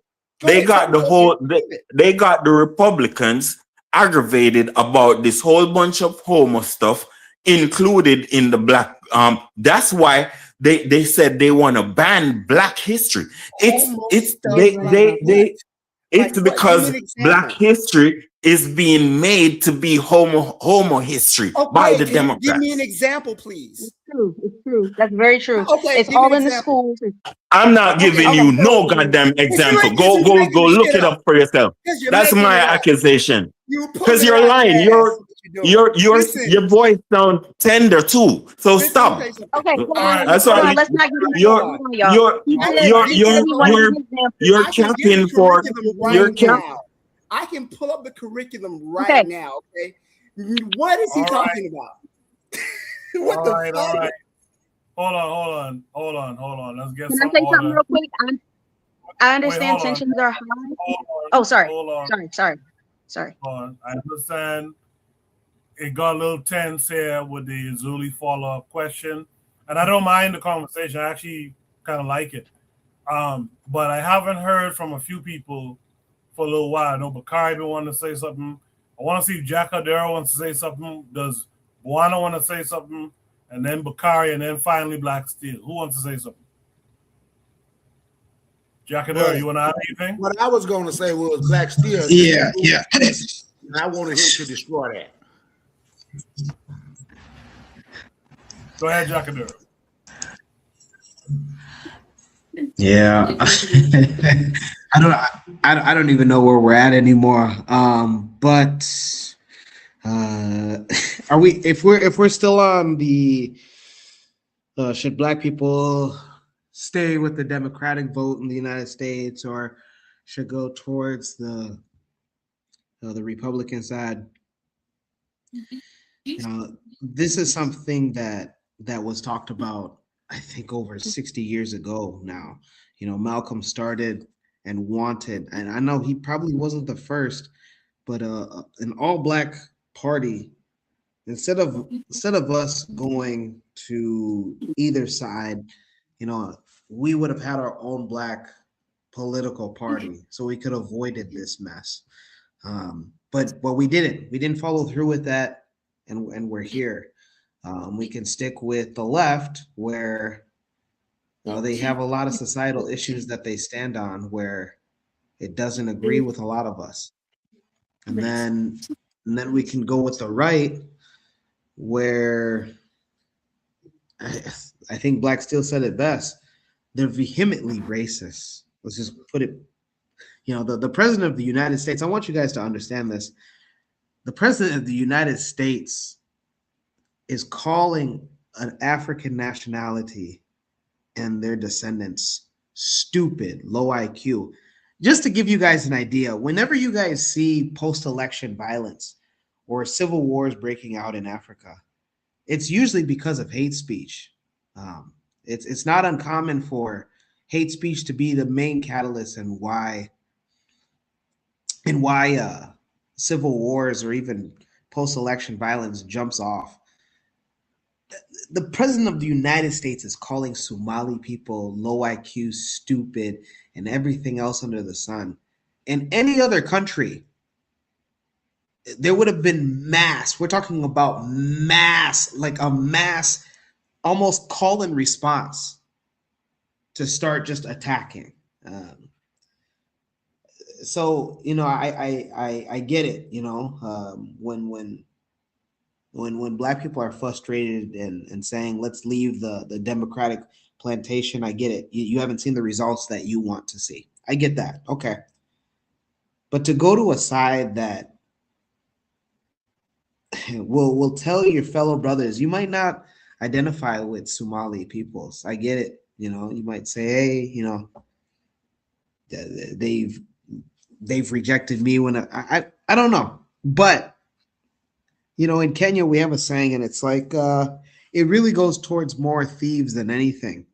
And it's always brought up whenever a thief is caught and they bring mob justice. Mob justice, for those that don't know, is when a thief is beaten, just beaten. I don't know if you guys have ever seen videos of when a thief in Africa, I can only speak for Kenya, but I'm sure it's just the exact same way in all the other 54 countries.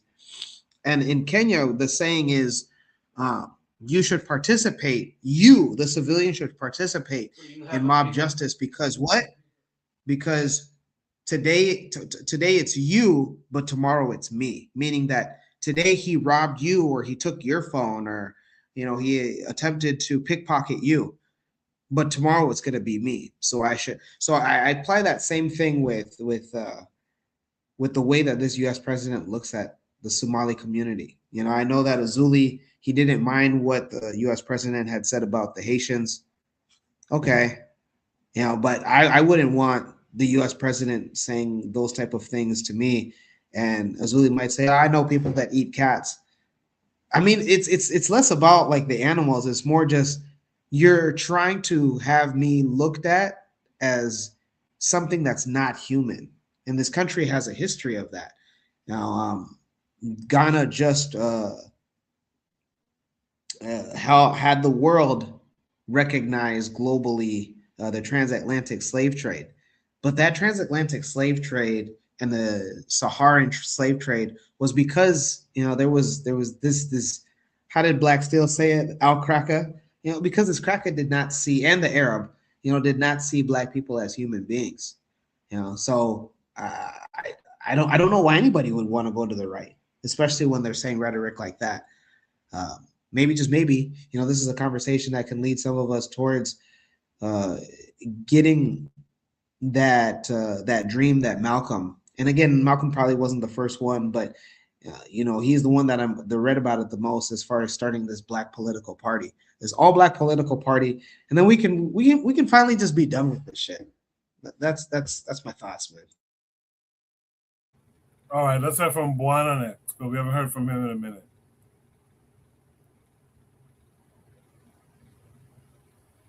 No, for me, the conversation is a very interesting one to hear between the both paradigms of the Republican people and the Democratic people. For me, it's my difficulty is squaring the whole of it's the immigrants, it's the Black people who either immigrant or immigrant adjacent people who are so staunchly Republican, especially, you know, in the age of where they are literally pulling people off of the street and doing the things that they doing without any kind of recourse. Some of these people don't have criminal backgrounds, criminal histories. They are detaining them. They are doing all manners. I can't square that whole, and what I've heard from the Republican brothers and sisters on the panel, one person talk about being safe. Safety. This is what she was saying, safety. And the reality is, as Black Steel was saying, if you want to, the people who should be supposed to be really concerned is the Americans you live among every day, because they are more likely statistically to harm you as opposed to an illegal immigrant or an immigrant coming into the country, statistically, you know. And then Icon is heavy on relationship, homosexuality, and I understand that, you know, a whole lot of immigrants or people who are adjacent or come or whatever, we have a particular view on certain things, and sexuality, that's not a new thing. That's a very foreign thing to a lot of us. So I understand that why that would be a sticking point.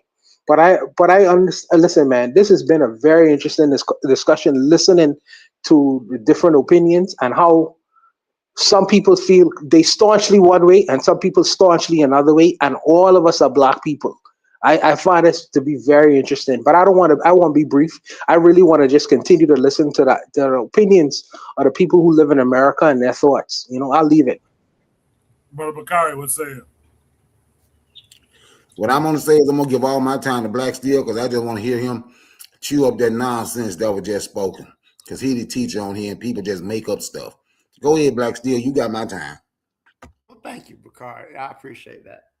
So a statement was made, right? And I would like somebody to give me some evidence to the statement that homosexuality is being taught to children through Black history.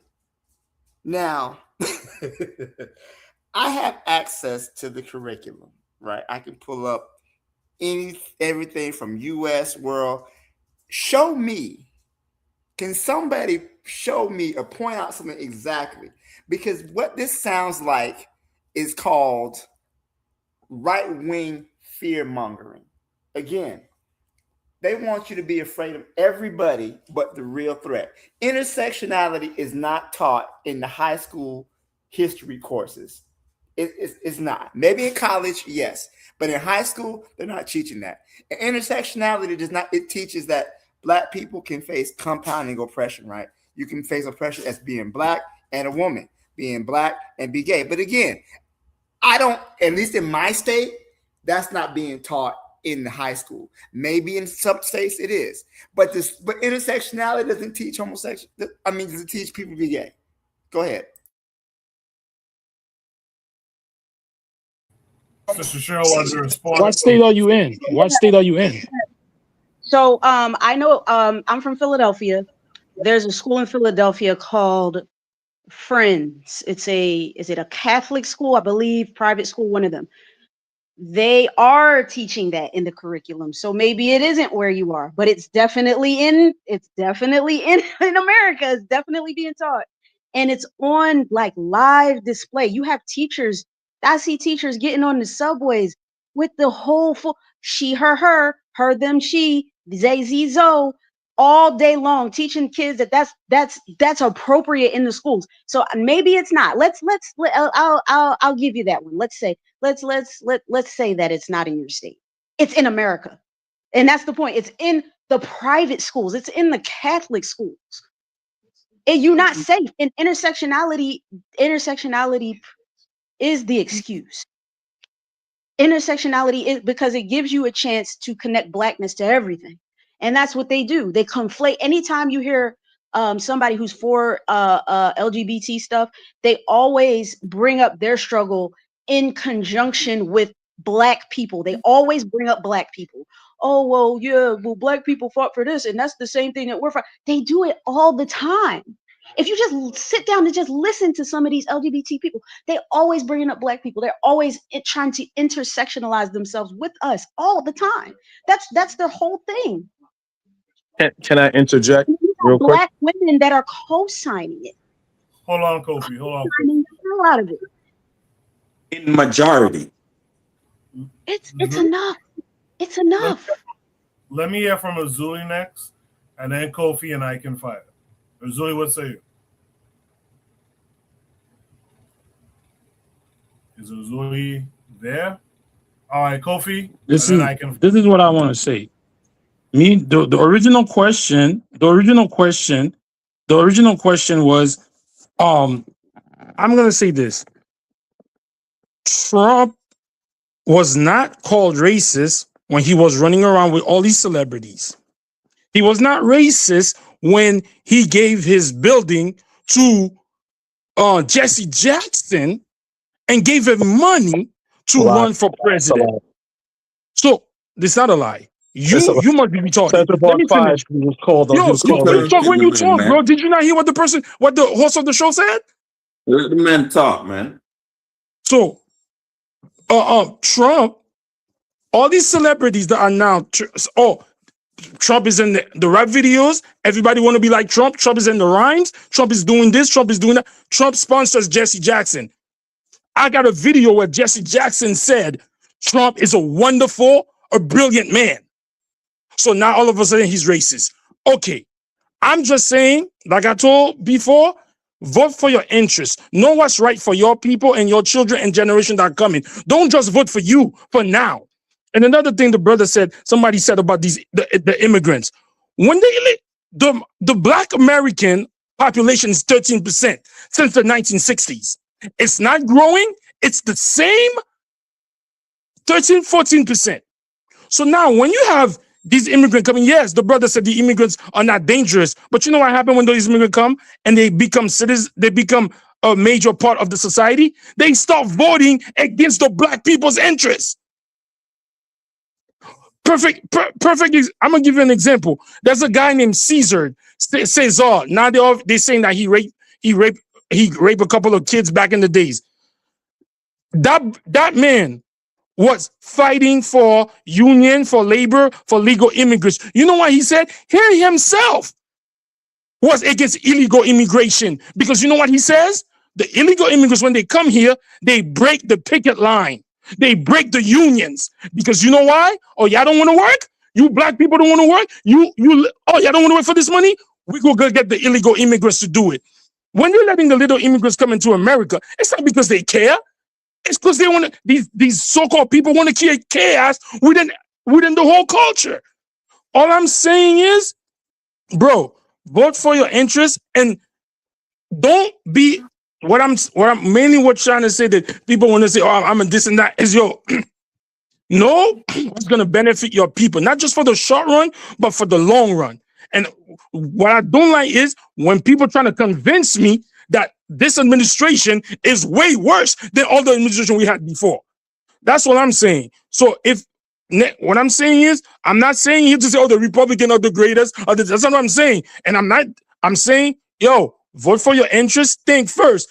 That propaganda machine, CNN, the news, they are programming you against your own interests. That's it. Zuli, the matron has an interesting question to you, I guess. How is it right to have the few social safety nets that we had in place taken away? Because you do get more social safety nets as Black people with the Democrats than with the Republicans. How do you justify getting away from them? I'm not justifying any. Okay, I'm not justifying anything against that. I'm just saying that, okay, you have, so the safety nets, you know, that same safety net that gave us all this stuff is the same safety net those people that are bringing these immigrants to come. So, okay, didn't they say affirmative action didn't benefit Black people? Didn't they say the DEI did not even benefit Black people? So what are we talking about? And I'm not saying affirmative, I'm just saying that that's part of the social safety net she's talking about. When they do the research, the safety net that they claim are supposed to be for Black people, you know who benefit from them more? I'm weighing. Matron, you should know this. Who benefits more? Who benefited more from affirmative action in the DEI? White woman. Not the Black people are being targeted. Oh my God! All right. Okay. All right. That's all. I understand. I understand what the matron said. Yes, matron, you're right. There's some safety net. All I'm saying is, we could fight for those safety nets, but we also could fight when the Republican got a good bill that's going to benefit us. We could fight for that too. I agree with what you're saying. The safety net are important, but just because they're offering safety net, let's not forget all the BS shit they're putting under that safety net to undermine you. Okay, name the good bill. Name the good bill that MAGA have given for Black people. Bro, stop being stupid. MAGA's not even a freaking group of people. Answer the question. Answer the question and stop being a little punk. Answer the question. Them call me stupid. I'm okay with that because I can't wait for him to come trying to get picked up by Bro, if you want to have a real discussion, come to New York. Come to New York and go to the park. Like we could talk. Come to New York and come we talk. I'm not talking I'm in New York and you talking bullshit. I'm in New York and you talking bullshit. So how about that? Bro, be quiet. Bro, be quiet.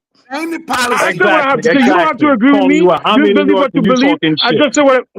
I just said what I just said.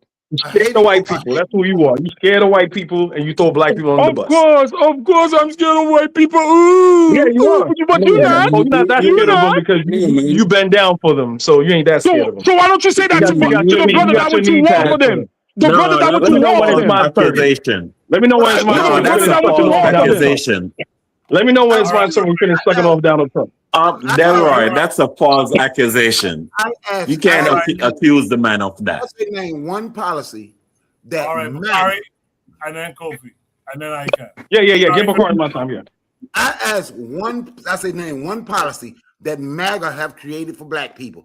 I ain't going back to 2008, 1960. I'm talking about right now. No policy. No policy.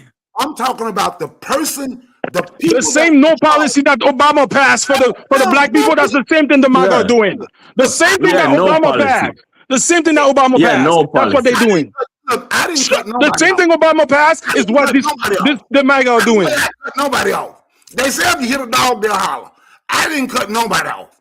I'm not going back to over. See, they go all the way back.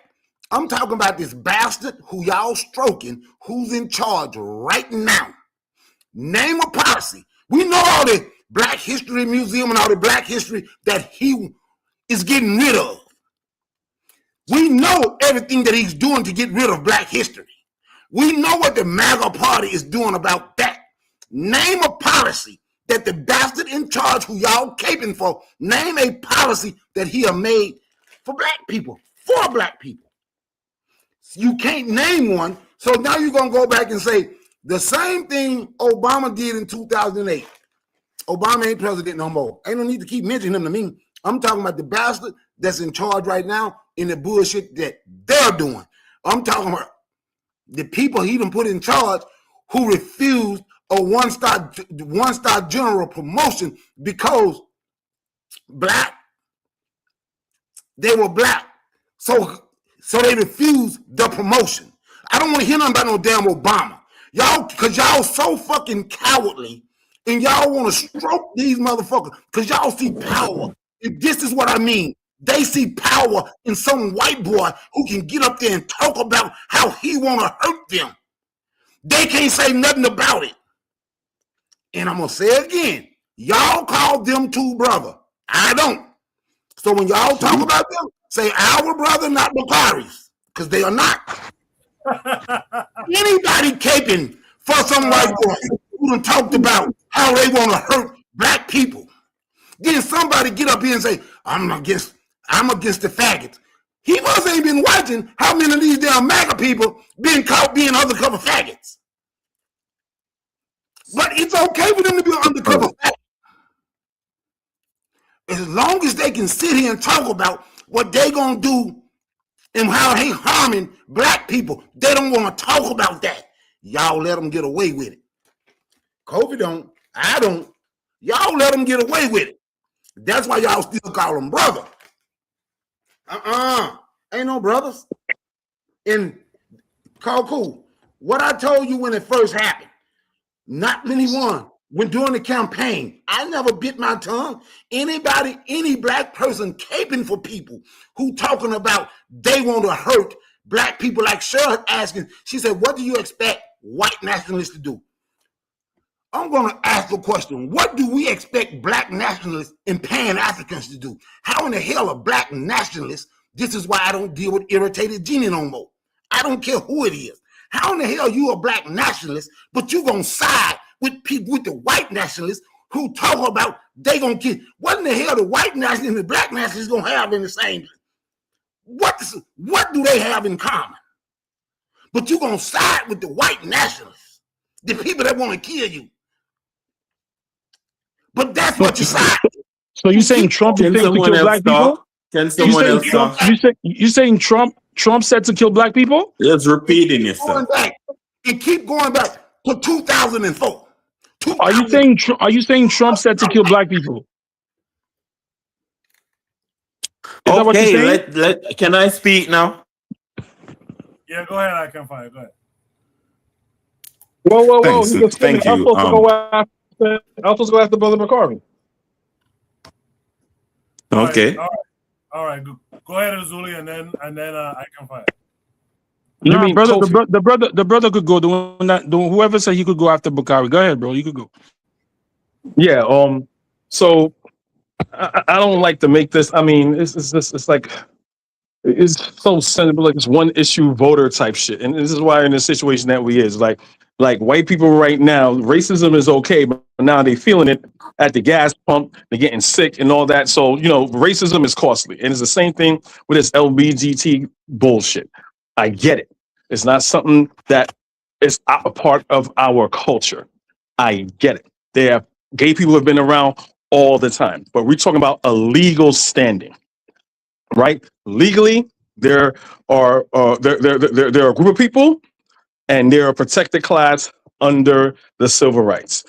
When Sister Cheryl was saying he, they, him, stuff like that, it's not something. Now, Black Steel is a teacher, so he would know before any one of y'all on this panel that's not in curriculum. My wife is a teacher. None of that stuff is being, so we have Florida and we have New York. None of that shit is being taught. And the fact that someone could just, because these Republicans used to be in echo chambers not being challenged, when someone just simply says, can you show me where that is? And they get triggered, that's how you know these people are very disingenuous. That's how you know these people are sheep. They're just puppets.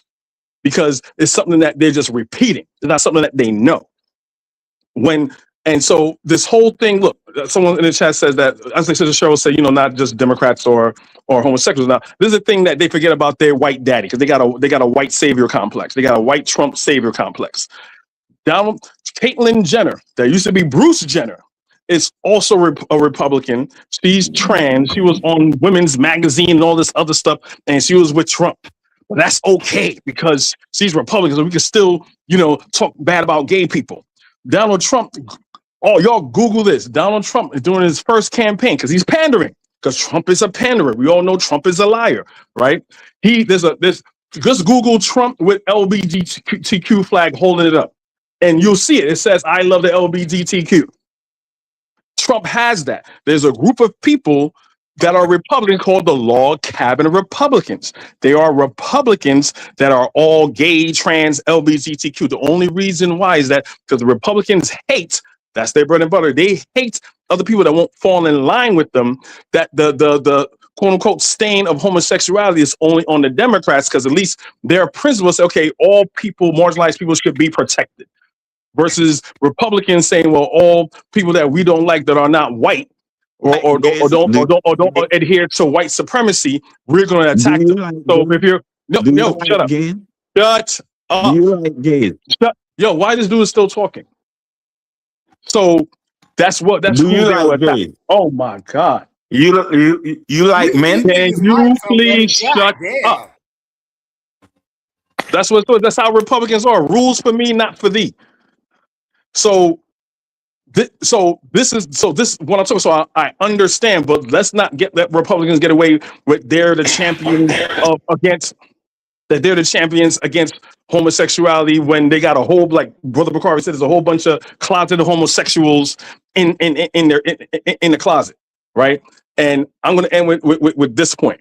The reason why we're at the crux of this situation is that we don't. Are you out the closet?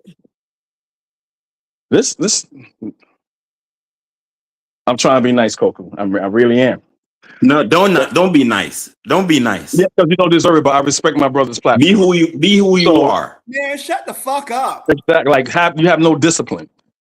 You have no discipline. You can't even shut up. Everyone is shutting up. Even Azuli. I disagree with Azuli, but Azuli has enough respect to let me talk. And I know Azuli's disagreeing with me right now. Shut up. So the problem that we have right now as Black people, right, is how we are when it comes to policy, and we see if the policy that we have fits in with our values as Black people, right? So politically speaking, we know, I don't have to explain to you, we all Black people here, but politically speaking, Black people are not conservative. Black people are not politically conservative. I'll explain real quick. If Black people were politically conservative, right? If for those of you who know history, there would be no amendments. There would be no 13th Amendment, 14th Amendment. There would have been none of that.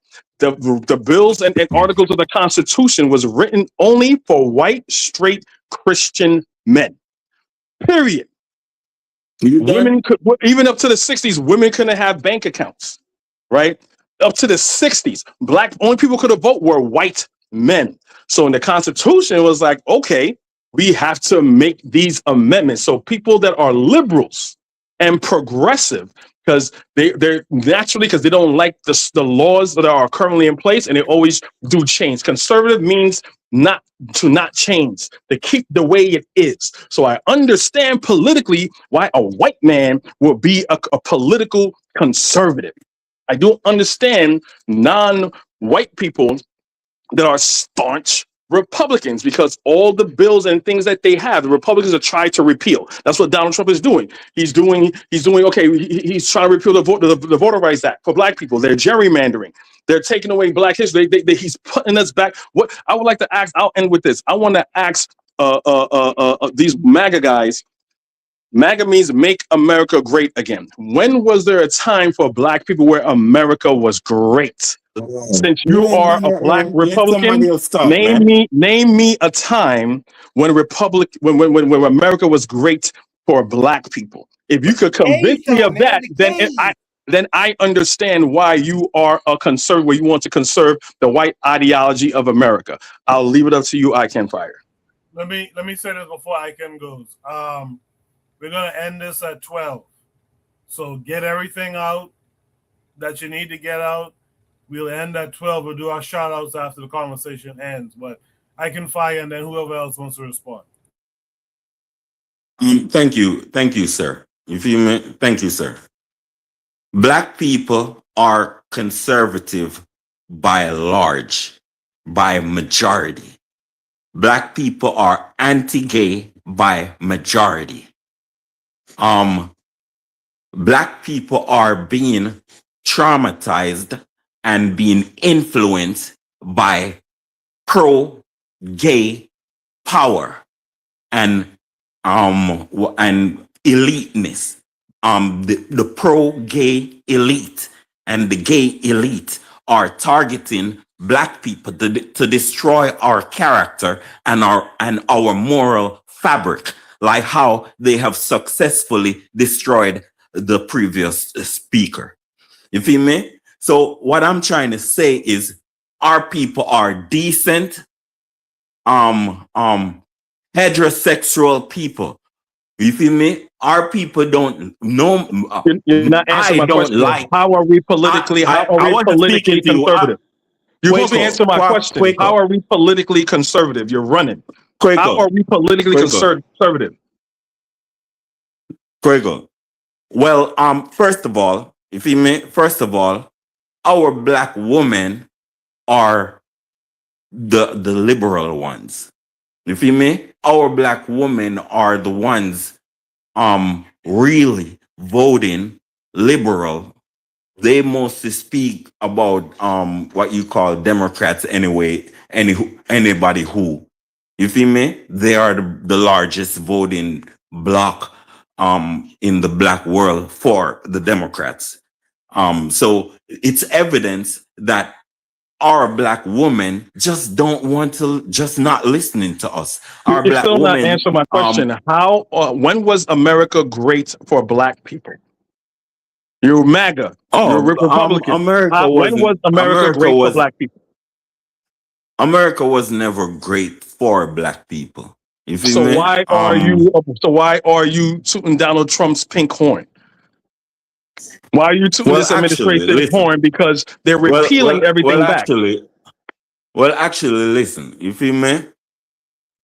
Well, if I was voting, I would have voted Republican, but I don't like a whole bunch of policies and a whole bunch of activities. I don't like Venezuela thing. I don't like Iran thing. I think they're about to mess the country up practically. No, brother, I understand that, but you're saying that in hindsight. But I mean, in the beginning. Hold on, please. Okay. I don't agree with illegal immigration. You feel me? So I think that the Democrats, is part of who wants to destroy the country, because they have made what you call random people enter the country by the millions, and I don't think that's that. I think the old policy in terms of you maybe have a few illegal immigrants coming on the boat, fine, and you have ordinary green card and visiting visa and all that stuff. That I think that would slow the rate, not. But when I saw the millions that came over the border, I was like, no, I don't think that was right.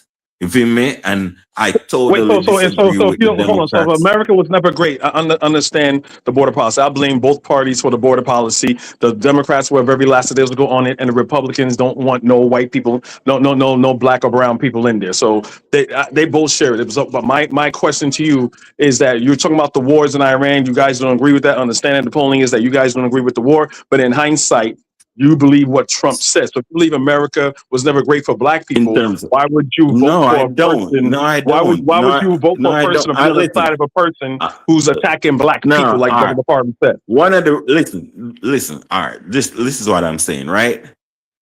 It wouldn't matter who is in power. Black people is no worse now than they were in the Democrats' time. That's a lie. So when did Joe Biden attack on Black history? If it's the same thing, when did Joe Biden attack Black history? When did Joe Biden attack Black history? As I said it earlier, right? But y'all didn't explain. It's a question, but it's a rhetorical question. Don't answer, right? Why are the Republicans so bent and specific on targeting Black history? Since when? What caused that? Because you had Bush, the two Bushes, and Malcolm X was what you call resurrected in the 90s. You feel me? You have a lot of black stuff. So what I'm trying to say to you is it's a conspiracy that's going on between Republicans and the Democrats. First, the Democrats. You don't think it had to do with Obama? This is where you guys are going Obama. You don't think it's because the Republicans are so racist, having racist epithets of Obama with nooses over their head? And hold on, I'm bringing it home. And they had 8 years of Obama, and now that Trump is calm the down, polar man. You can't Obama, tell me. Hold on, man. You can't tell me how to answer a question, and let me answer my question. The question. And no, I wasn't telling you how to answer it. I was asking you. Can I finish talking, man? Can I finish talking, man? You feel me? Anyway, as I said, you feel me? In what you call Joe Biden time. In Joe Biden time, as I say, it's a conspiracy. The Democrats went all out in the defense of without no agitation. They went in the defense of affirmative action and went on the defense of Black history. The demo, go check out your past history in Kamala time. They started defending Black history. And they started including a whole bunch of homos. They had drag queens, Black nasty drag queens, reading to the children in granny outfits. You feel me? They had those disgusting people all over TV. They trying to include a lot of gay books inside Black history, confirming that this is Black history. That's what they did. And what they did is make the Republicans, because it's a conspiracy, it's one bird with two wings. They made the Republicans identify it and target it, such as the which is not lies, the affirmative action first, you feel me? And now they're targeting Black history. But it's not, but I'm glad, I don't mind them targeting Black history, because really it was faggot history organized by the Democrats. We never asked nobody to share Black history with nobody. Can you please prove Black evidence history, of that? Can you please prove evidence of that? Black Because that's not being history taught. Black history is totally fine with us, or the Pan-Africans and the Hoteps teaching Black history. You feel me? We don't want no, and that's why the Republicans are targeting Black history. I can fire. You do, if you're going to bring up certain things, right, you do need to provide some reference. Black Seal earlier in the chat said, well, before he said goodnight, he said, well, name one. Like, you got to back up these claims. That's something I want Black people to always be about. Back up your claim. You're claiming something, back it up. So I'm going to give you that opportunity to back up. Remember, we're ending at 12 midnight. So back it up, be brief, so we can get to other speakers, all right? Go ahead, Well, listen, of course, I don't do journalism and take down statistics. I'm an ordinary individual, but I see myself as an analyst, and a self-proclaimed social scientist. But I don't have I didn't prepare or try to prepare any type of evidence or statistics of the things that's happening to my Black people. But I know what's happening to my Black people, because in 1999, in 95, even up to 2005, there were never any outward and self-identified homosexuals kids or lesbian kids walking up and down through any school. So what I'm trying to tell you is there is a social experiment going on, which I have no evidence for. If anyone wants to know, that transforming our So you're saying that kids, there's no such thing as gay children? Is that what you're telling me? So what I'm trying to say to you is there is a revolution going on in terms of more impact, in terms of there are more incidences. You feel me? So in like when you like 2005, 12 to 17, there were hardly even in America, because I know, but and say 95, right? Say 1995, 12 to 17-year-olds. There were, if there were any, it was maybe 1%, but there were no percentage of outward in terms of identified homos. I can answer that question.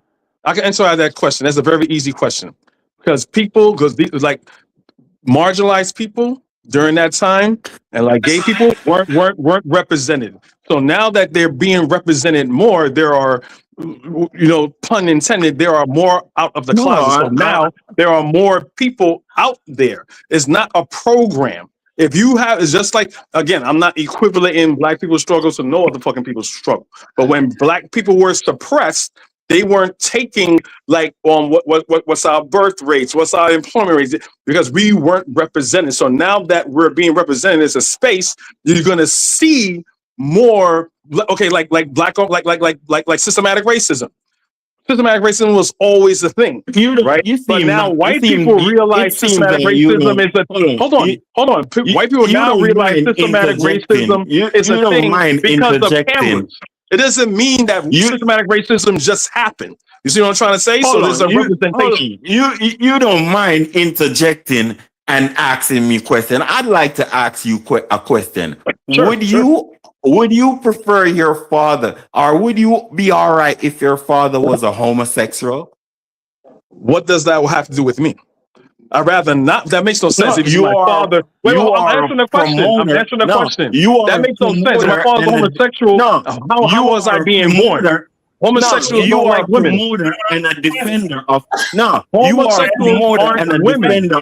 Homosexuals don't like women. The question makes no sense. It's oxymoronic on its face. If my father's homosexual, he wouldn't be having children. And a defender of homosexuals, as if you wasn't born from a heterosexual orientation. But your question is, what's your preference? Moronic. Yeah, because your question makes no sense. Homosexual men don't like women. So how do I exist? Why are you here defending homosexuality? Aren't you a man? Why are you here defending stupidity? I gave you an example. Sleep with men? Hold on, time out. Y'all are being extremely disrespectful to the host, man. He's trying to interject. Let the host speak, please. Sorry, host. Yeah, thanks for that, Black Seal. We're kind of going way off the track here. I know Bono wants to ask a question. I hope it's a question that kind of brings us back to the prompt. Bono, what question you want to ask? Yeah, it may not directly bring you back to the prompt, but I really want Icon and my brethren to answer this question. You know, since you all are very anti-immigration, if Icon was to know of a illegal Jamaican working where he is, and if my brother from Haiti was to know there was a legal Haitian working where he is, would he call ICE on them? Understand that they anti-immigration and they don't believe that someone should come into the country illegally and break the law. Would y'all call ICE on them? Okay, can I speak? Yeah, anyone can answer. Okay, this is my thing. I'm gonna answer your question, and I gotta go answer the guy's question that said, when was black people ever good in America? Okay, this is what I'm saying. If I know a Haitian person, a Jamaican person, a Trinidadian person, a Hispanic person, a Eastern European person in America that are illegal, but they doing their work. They're working hard, they're doing this, and then trying to get their papers on the low. I'm not going to call ICE on them. I'm not, even though they're illegal. My issue with the illegal immigrant is you're illegal and you're being brazen about it. As Haitian people, when we came to this country, or Caribbean people, when they come to the country illegal, or they come there with their visa and their visa expire, they keep their head down, work, trying to get that work under the books and trying to get their papers. This is what I'm saying. I would never do that. Same question with Icon. Same question, Icon. Would you call ICE on a legal Jamaican who you know is working where you are right now?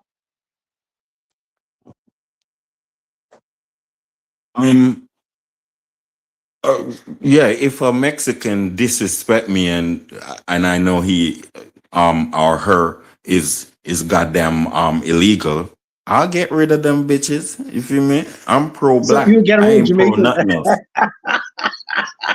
No, I did. If it's a black person, I'm not gonna call no. Yeah. All right. This is my second mention. But hold on. You talk for a long 20 minutes. Can I get it in, bro? Hold on, man. Come on, man. He asked me something, but I wanna say something to Quaker, right? I'm a man, right? Host. I'm a man. I see a lot of people being derogatory, loud, and all that. You don't put them on mute or try to correct them. You feel me? And you always try to correct me as if it's targeting. I don't like that type of stuff. First of all, I you can't have even say his respect. name right. I don't You can't even say his disrespect name nobody. right, I bro. don't disrespect nobody Say really. his name This properly guy first. interrupt me all the You time. just call me a homo and This you guy disrespect keep black women here all the time. this Shut guy your bitch keep ass up. me this guy keep All the time. interrupting me. You Nobody a says faggot. You nothing like talk about about him gay people all the time. interrupting me. Maybe Please you're You feel gay. sit me? down. Maybe But you're if gay. You I keep talking about gay interrupt people all the somebody, time. Group, bro. Yo, Bring yeah, Can I get I'm anti. the intelligence level of the whole group. I don't like men. I don't love men. I don't You sleep with talk men bad like about women and whoever you you talk are. bad about You gay feel people. me? You in the closet. No, Shut up. no, I don't like men. I don't love It's not men. about I liking think men, that Icon. It's about the fact every time you listen, speak, you bring down the IQ of everybody homosexuality. around us, bro. You are you're Yeah, like but every time I say something I'm not stupid, here man. to be Every your time. friend, bro. I Listen, have my I don't even own want you as an opinions. acquaintance. Friend, I I don't have want my own opinions. I yeah, have but my own your opinions opinion. are Have all some stupid respect for my though. And opinion. that's the problem. Your opinions are all dumb. You literally Yeah, bring but down the agenda of everybody in the group. you can't. No homosexuals can influence me to like them. Okay, Okay, let's bro. talk Okay, about so why gay they people always on though. your mind? So why they always on Nobody your said mind? anything about no gay All right. people. No, they on your mind. Why? They on your mind. You're the one That's who what I likes want to them. know. Hold on a second. You're the defender. You're the defender. And you're the sucker. This is not, and this is not the Democrat time when you all could sue somebody to speak against you. The host is trying to talk. Hold on a second. So Sorry, Icon host. asked me a question. First of all, like Black Steel said, Icon, you don't even get my goddamn name correct.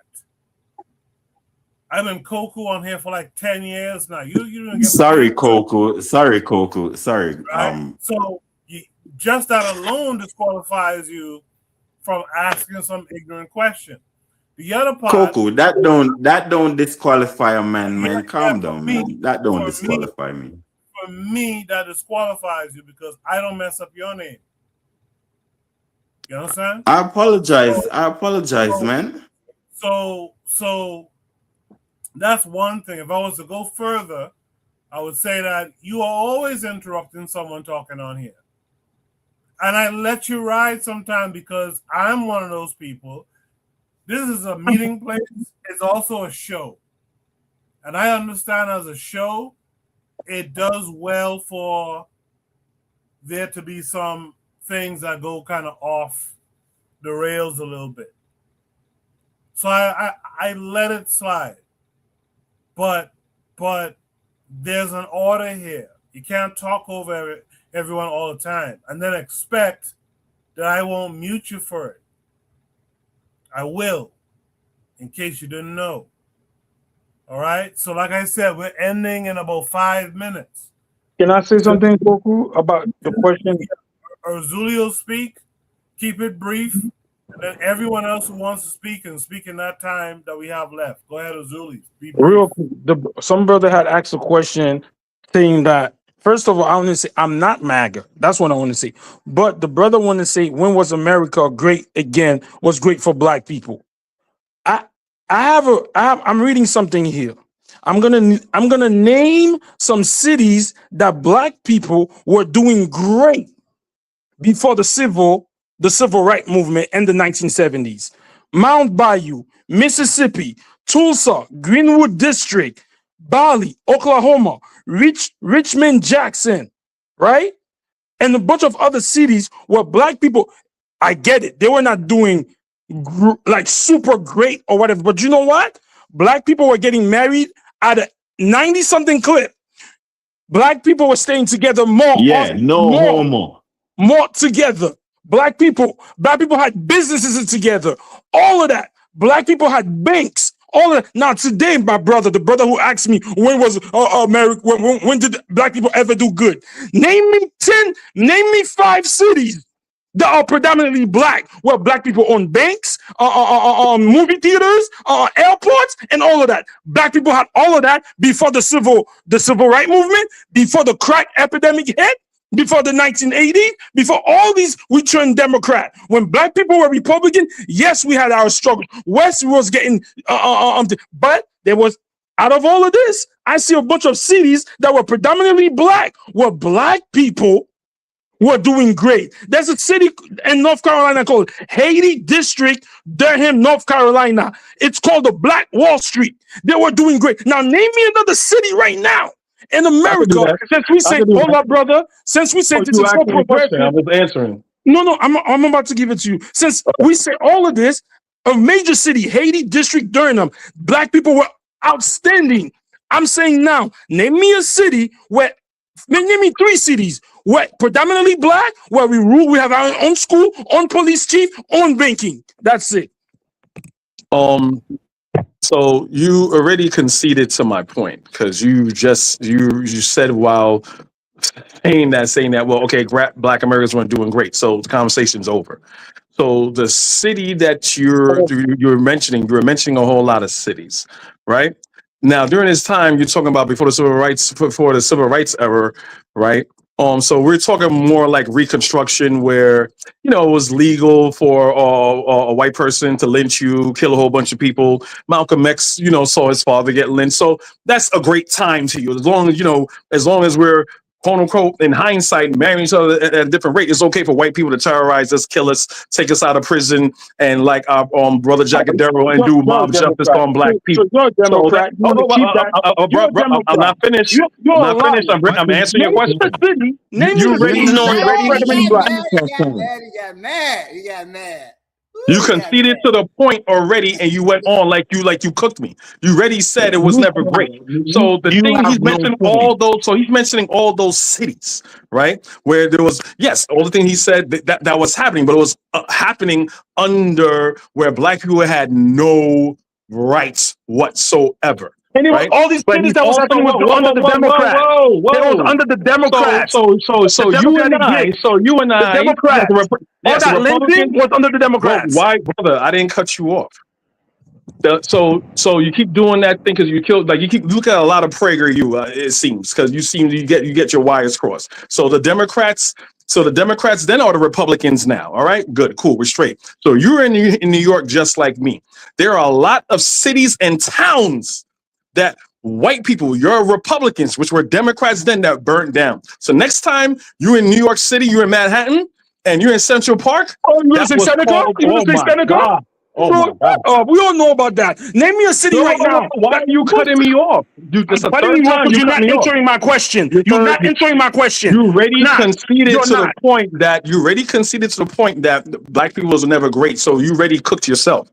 So what I'm doing, I'm showing you all the other places that brother, even if what you're saying is true where there's none, you also conceded to the point. 1, 2. There's a lot of towns that those same people that you're jockeying for, that you raising your pom poms for, they also destroyed black cities and people that never exist, that don't exist no more. Seneca Village was a prominent black area, small black area, and they kick black people out. If you know anything about the Cross Bronx Expressway, it was a black town, it was a black neighborhood. They ran that highway through there and displaced black people. Same thing in I-95. We did that in the Bahamas, in Black Miami, where they had a black community there and it was doing I-95, and they displaced all the black people there to run a thing through there. So, brother, what are you talking about? Even if what you were saying, there was never a time in America where black people were great. When we were successful, we were under tyranny and terror. If that's what you want for yourself, good. But black people that got sense don't want that. And I pass the mic. All right, real quick. Great conversation. It went longer than needed, I think, but I come here every week to talk to you guys, to listen to you guys. And I appreciate when you guys get passionate about your stances on certain things. I find it useful. And I hope that the people who are tuned into this show find it useful as well. But before you guys go, I would like you guys just to give me one moment of your time and give me a shout out this week. Something positive you saw in the black world or in your black world. Give me something positive before you go. Black Steel, I'll start with you. Well, I wish something positive. Well, Iran shot down 4 U.S. aircraft yesterday, so that's positive. I'm gonna say that the Russians were able to deliver about almost 1 million barrels of oil to Cuba, so that's positive for all the black people living on the island. I want to also remember there was a young lady. She was a Haitian mayor down here in Florida who was killed the other day. I can't think of her name off the top of my head, but she was killed by her husband recently. So it was in Florida. Yeah. Her name was Nancy Matire Brown. She was killed in a domestic violence incident by her husband. So she was Haitian American, and she was a prominent leader down in South Florida. So she was murdered, unfortunately, by her spouse. But that's not any good news. But I just wanted to mention that. Just thinking about that. So I'll leave it there. Thanks.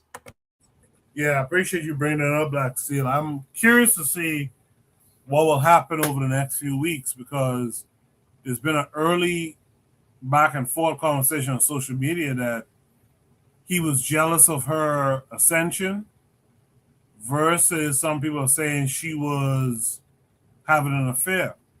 I'm not saying that, his actions were justified either way, but it'll be interesting to see, what contributed to this outcome. So I appreciate that shout out. Bakari, what would you like to shout out this week? I want to shout you out, man, for hosting for hosting this live tonight. I want to shout out everybody on the panel except the Zulian Icon Fire.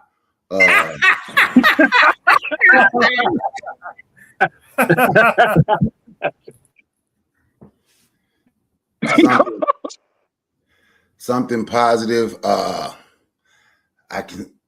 Black people wanting to work together.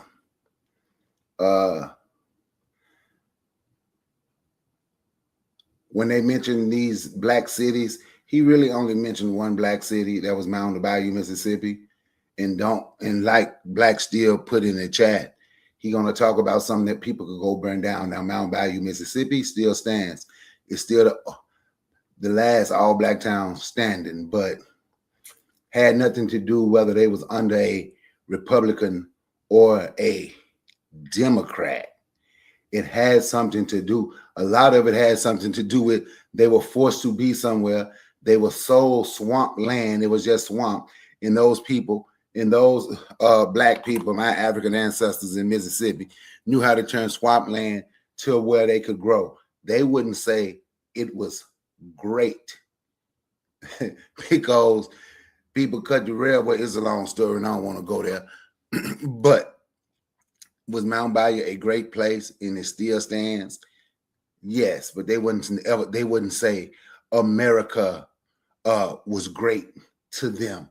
Make America Great Again is a Ronald Reagan and Donald Trump, and you find these black people who's rocking with that.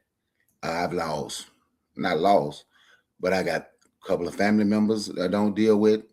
I had a long-time friend I don't deal with because I ain't dealing with no black person that's willing to side with white nationalists against other people, and they can't against other black people, and they can't say nothing about them. You mention them, they want to go to talking about what happened back during Timbuktu times. On that note, I yield it, Mike. I appreciate that, brother Bakari. Kofi, what would you like to shout out this week? I'm gonna start off a little bit negative, and I'm gonna end on a very beautiful note. I understand why Shaka Zulu had to do what Shaka Zulu had to do. I just really did. It's a hard thing. I couldn't do that. I don't advocate violence. I don't wish for the death of people. I don't. But I understand why Shaka Zulu had to do what he had to do. When you're trying to come and you unify, same thing what the ancient Kemites did. When the Cushites weren't able to expel on certain people, they're like, look, if you don't get yourself together, they're gonna come and get me. So I'm gonna have to do something about you. So I understand and I respect what Shaka Zulu had to do to make that hard, necessary decision. On a positive note, I would like to shout out to the president of Ghana and what he did, right? That just exposing who our so-called allies are and our open enemies are. So I would like to shout out to the Pan Africans in Africa. I also like to shout out to my daughter. She is graduating, and my son, who is a junior, and he made like the dean's list where he's on like the chancellor's best list of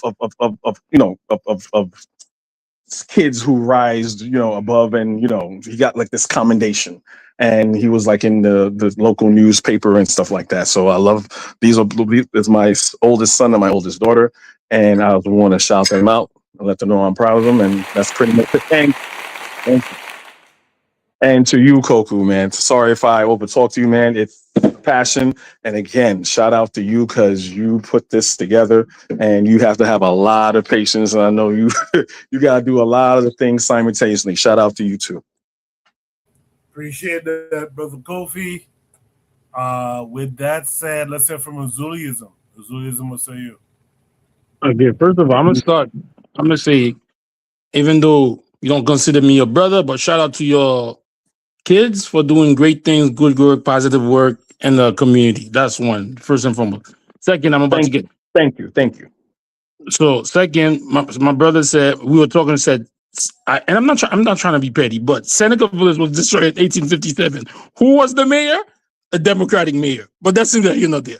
But my other shout out to, I haven't been here on a minute. I know when I came here, it started a firestorm. I'm sorry for that, but it is what it is. Shout out to all the brothers online. Even though we disagree, hey, sometimes some stuff you say on there, I listen to it. Hey, we could go back and forth. Like Koku said, iron sharpen iron. So the vitriol against me, I don't have no vitriol against those who say I'm not your brother. Hey, that's fine. So when I know if I'm stuck on the side of the road dying, Brother Bakari's not gonna throw me no water. So I'm fine with that. So I'm fine with that. But shout out to I was listening. This is the positive note. I was listening to a song. I know when Koku used to do the 6-hour lives back in the day, there was a sister that was from Kenya, and she put me on to a group of guys, Salty Soul. They sung a song, but there's this new song I just heard. It's like a collaboration with the Haitian music and music from Kenya. And it was just dope. And I've been listening to it for a minute. So I guess that's what sharing culture and keeping each other, even though on the surface, Kenya went against Haiti or whatever, trying to conquer Haiti. But deep down, when people are just people, they still interact no matter. If we get behind the politics, no matter what, we still could find a common ground, like music, culture, whatever. And shout out to Koku for you to keep it for you. This is the 236th show going. Hey, bro, congratulations and keep it moving. I appreciate it. Hey, that's it, man. Appreciate that, Azuli. I can't remember. Did I get to Brother Bakari? Yeah. You got it. I mean, you got me already. All right. Well, I guess that leaves me with Buana. Buana, what say you? Yes, sir. So let me just first start off and saying, shout out to my brother whose child, Kofi, his child was able to get on the dean's list.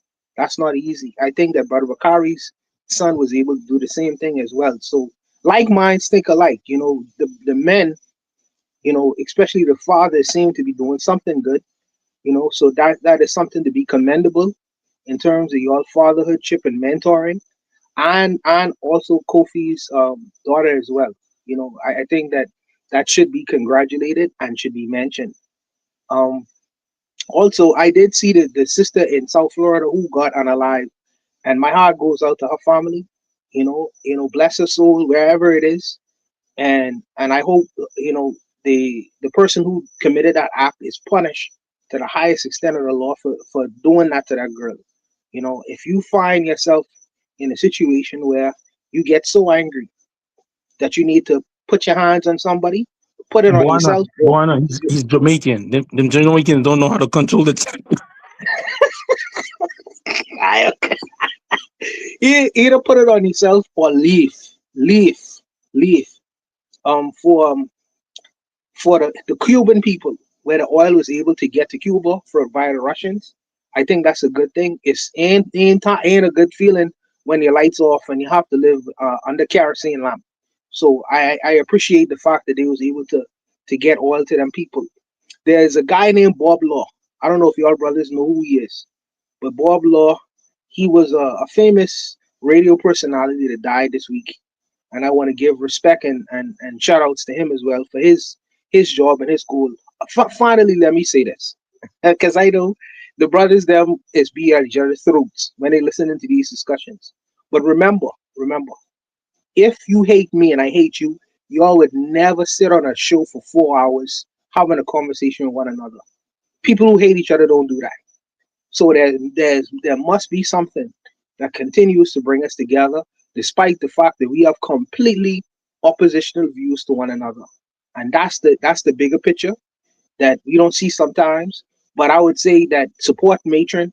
She does her readings every week. If your brothers have time, listen to what she has to say. She is picking up the pieces of our history, and I think it's a good thing for us.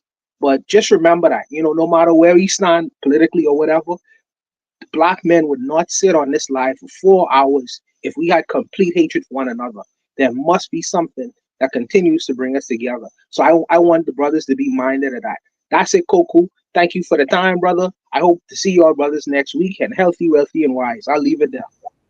Yes, sir. Yes, sir. Trigger Happy 262 Plus.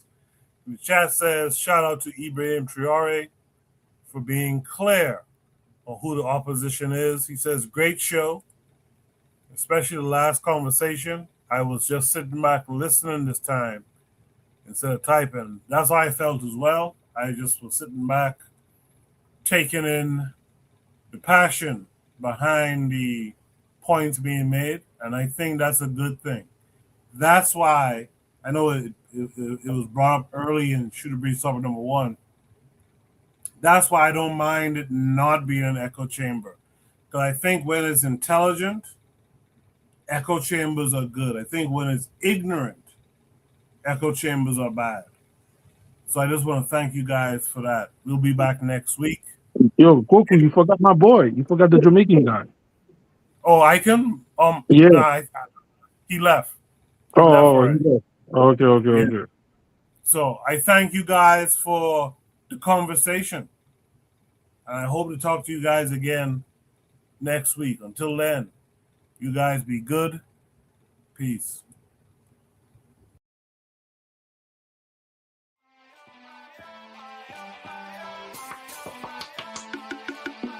Thanks for listening to the Bitter Medicine Podcast with your host, Koku. If you like what you just heard, we hope you pass along our web address, bittermedicineblogs.com, to your friends and colleagues, and share our show to all your social media. Be sure to check out our archive section on our website for previous podcasts.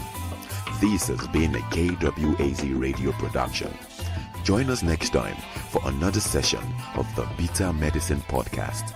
Follow us on Facebook at Bitter Medicine Show, Twitter, Bitter Meds, Tumblr, Bitter Meds, Instagram, Bitter Medicine.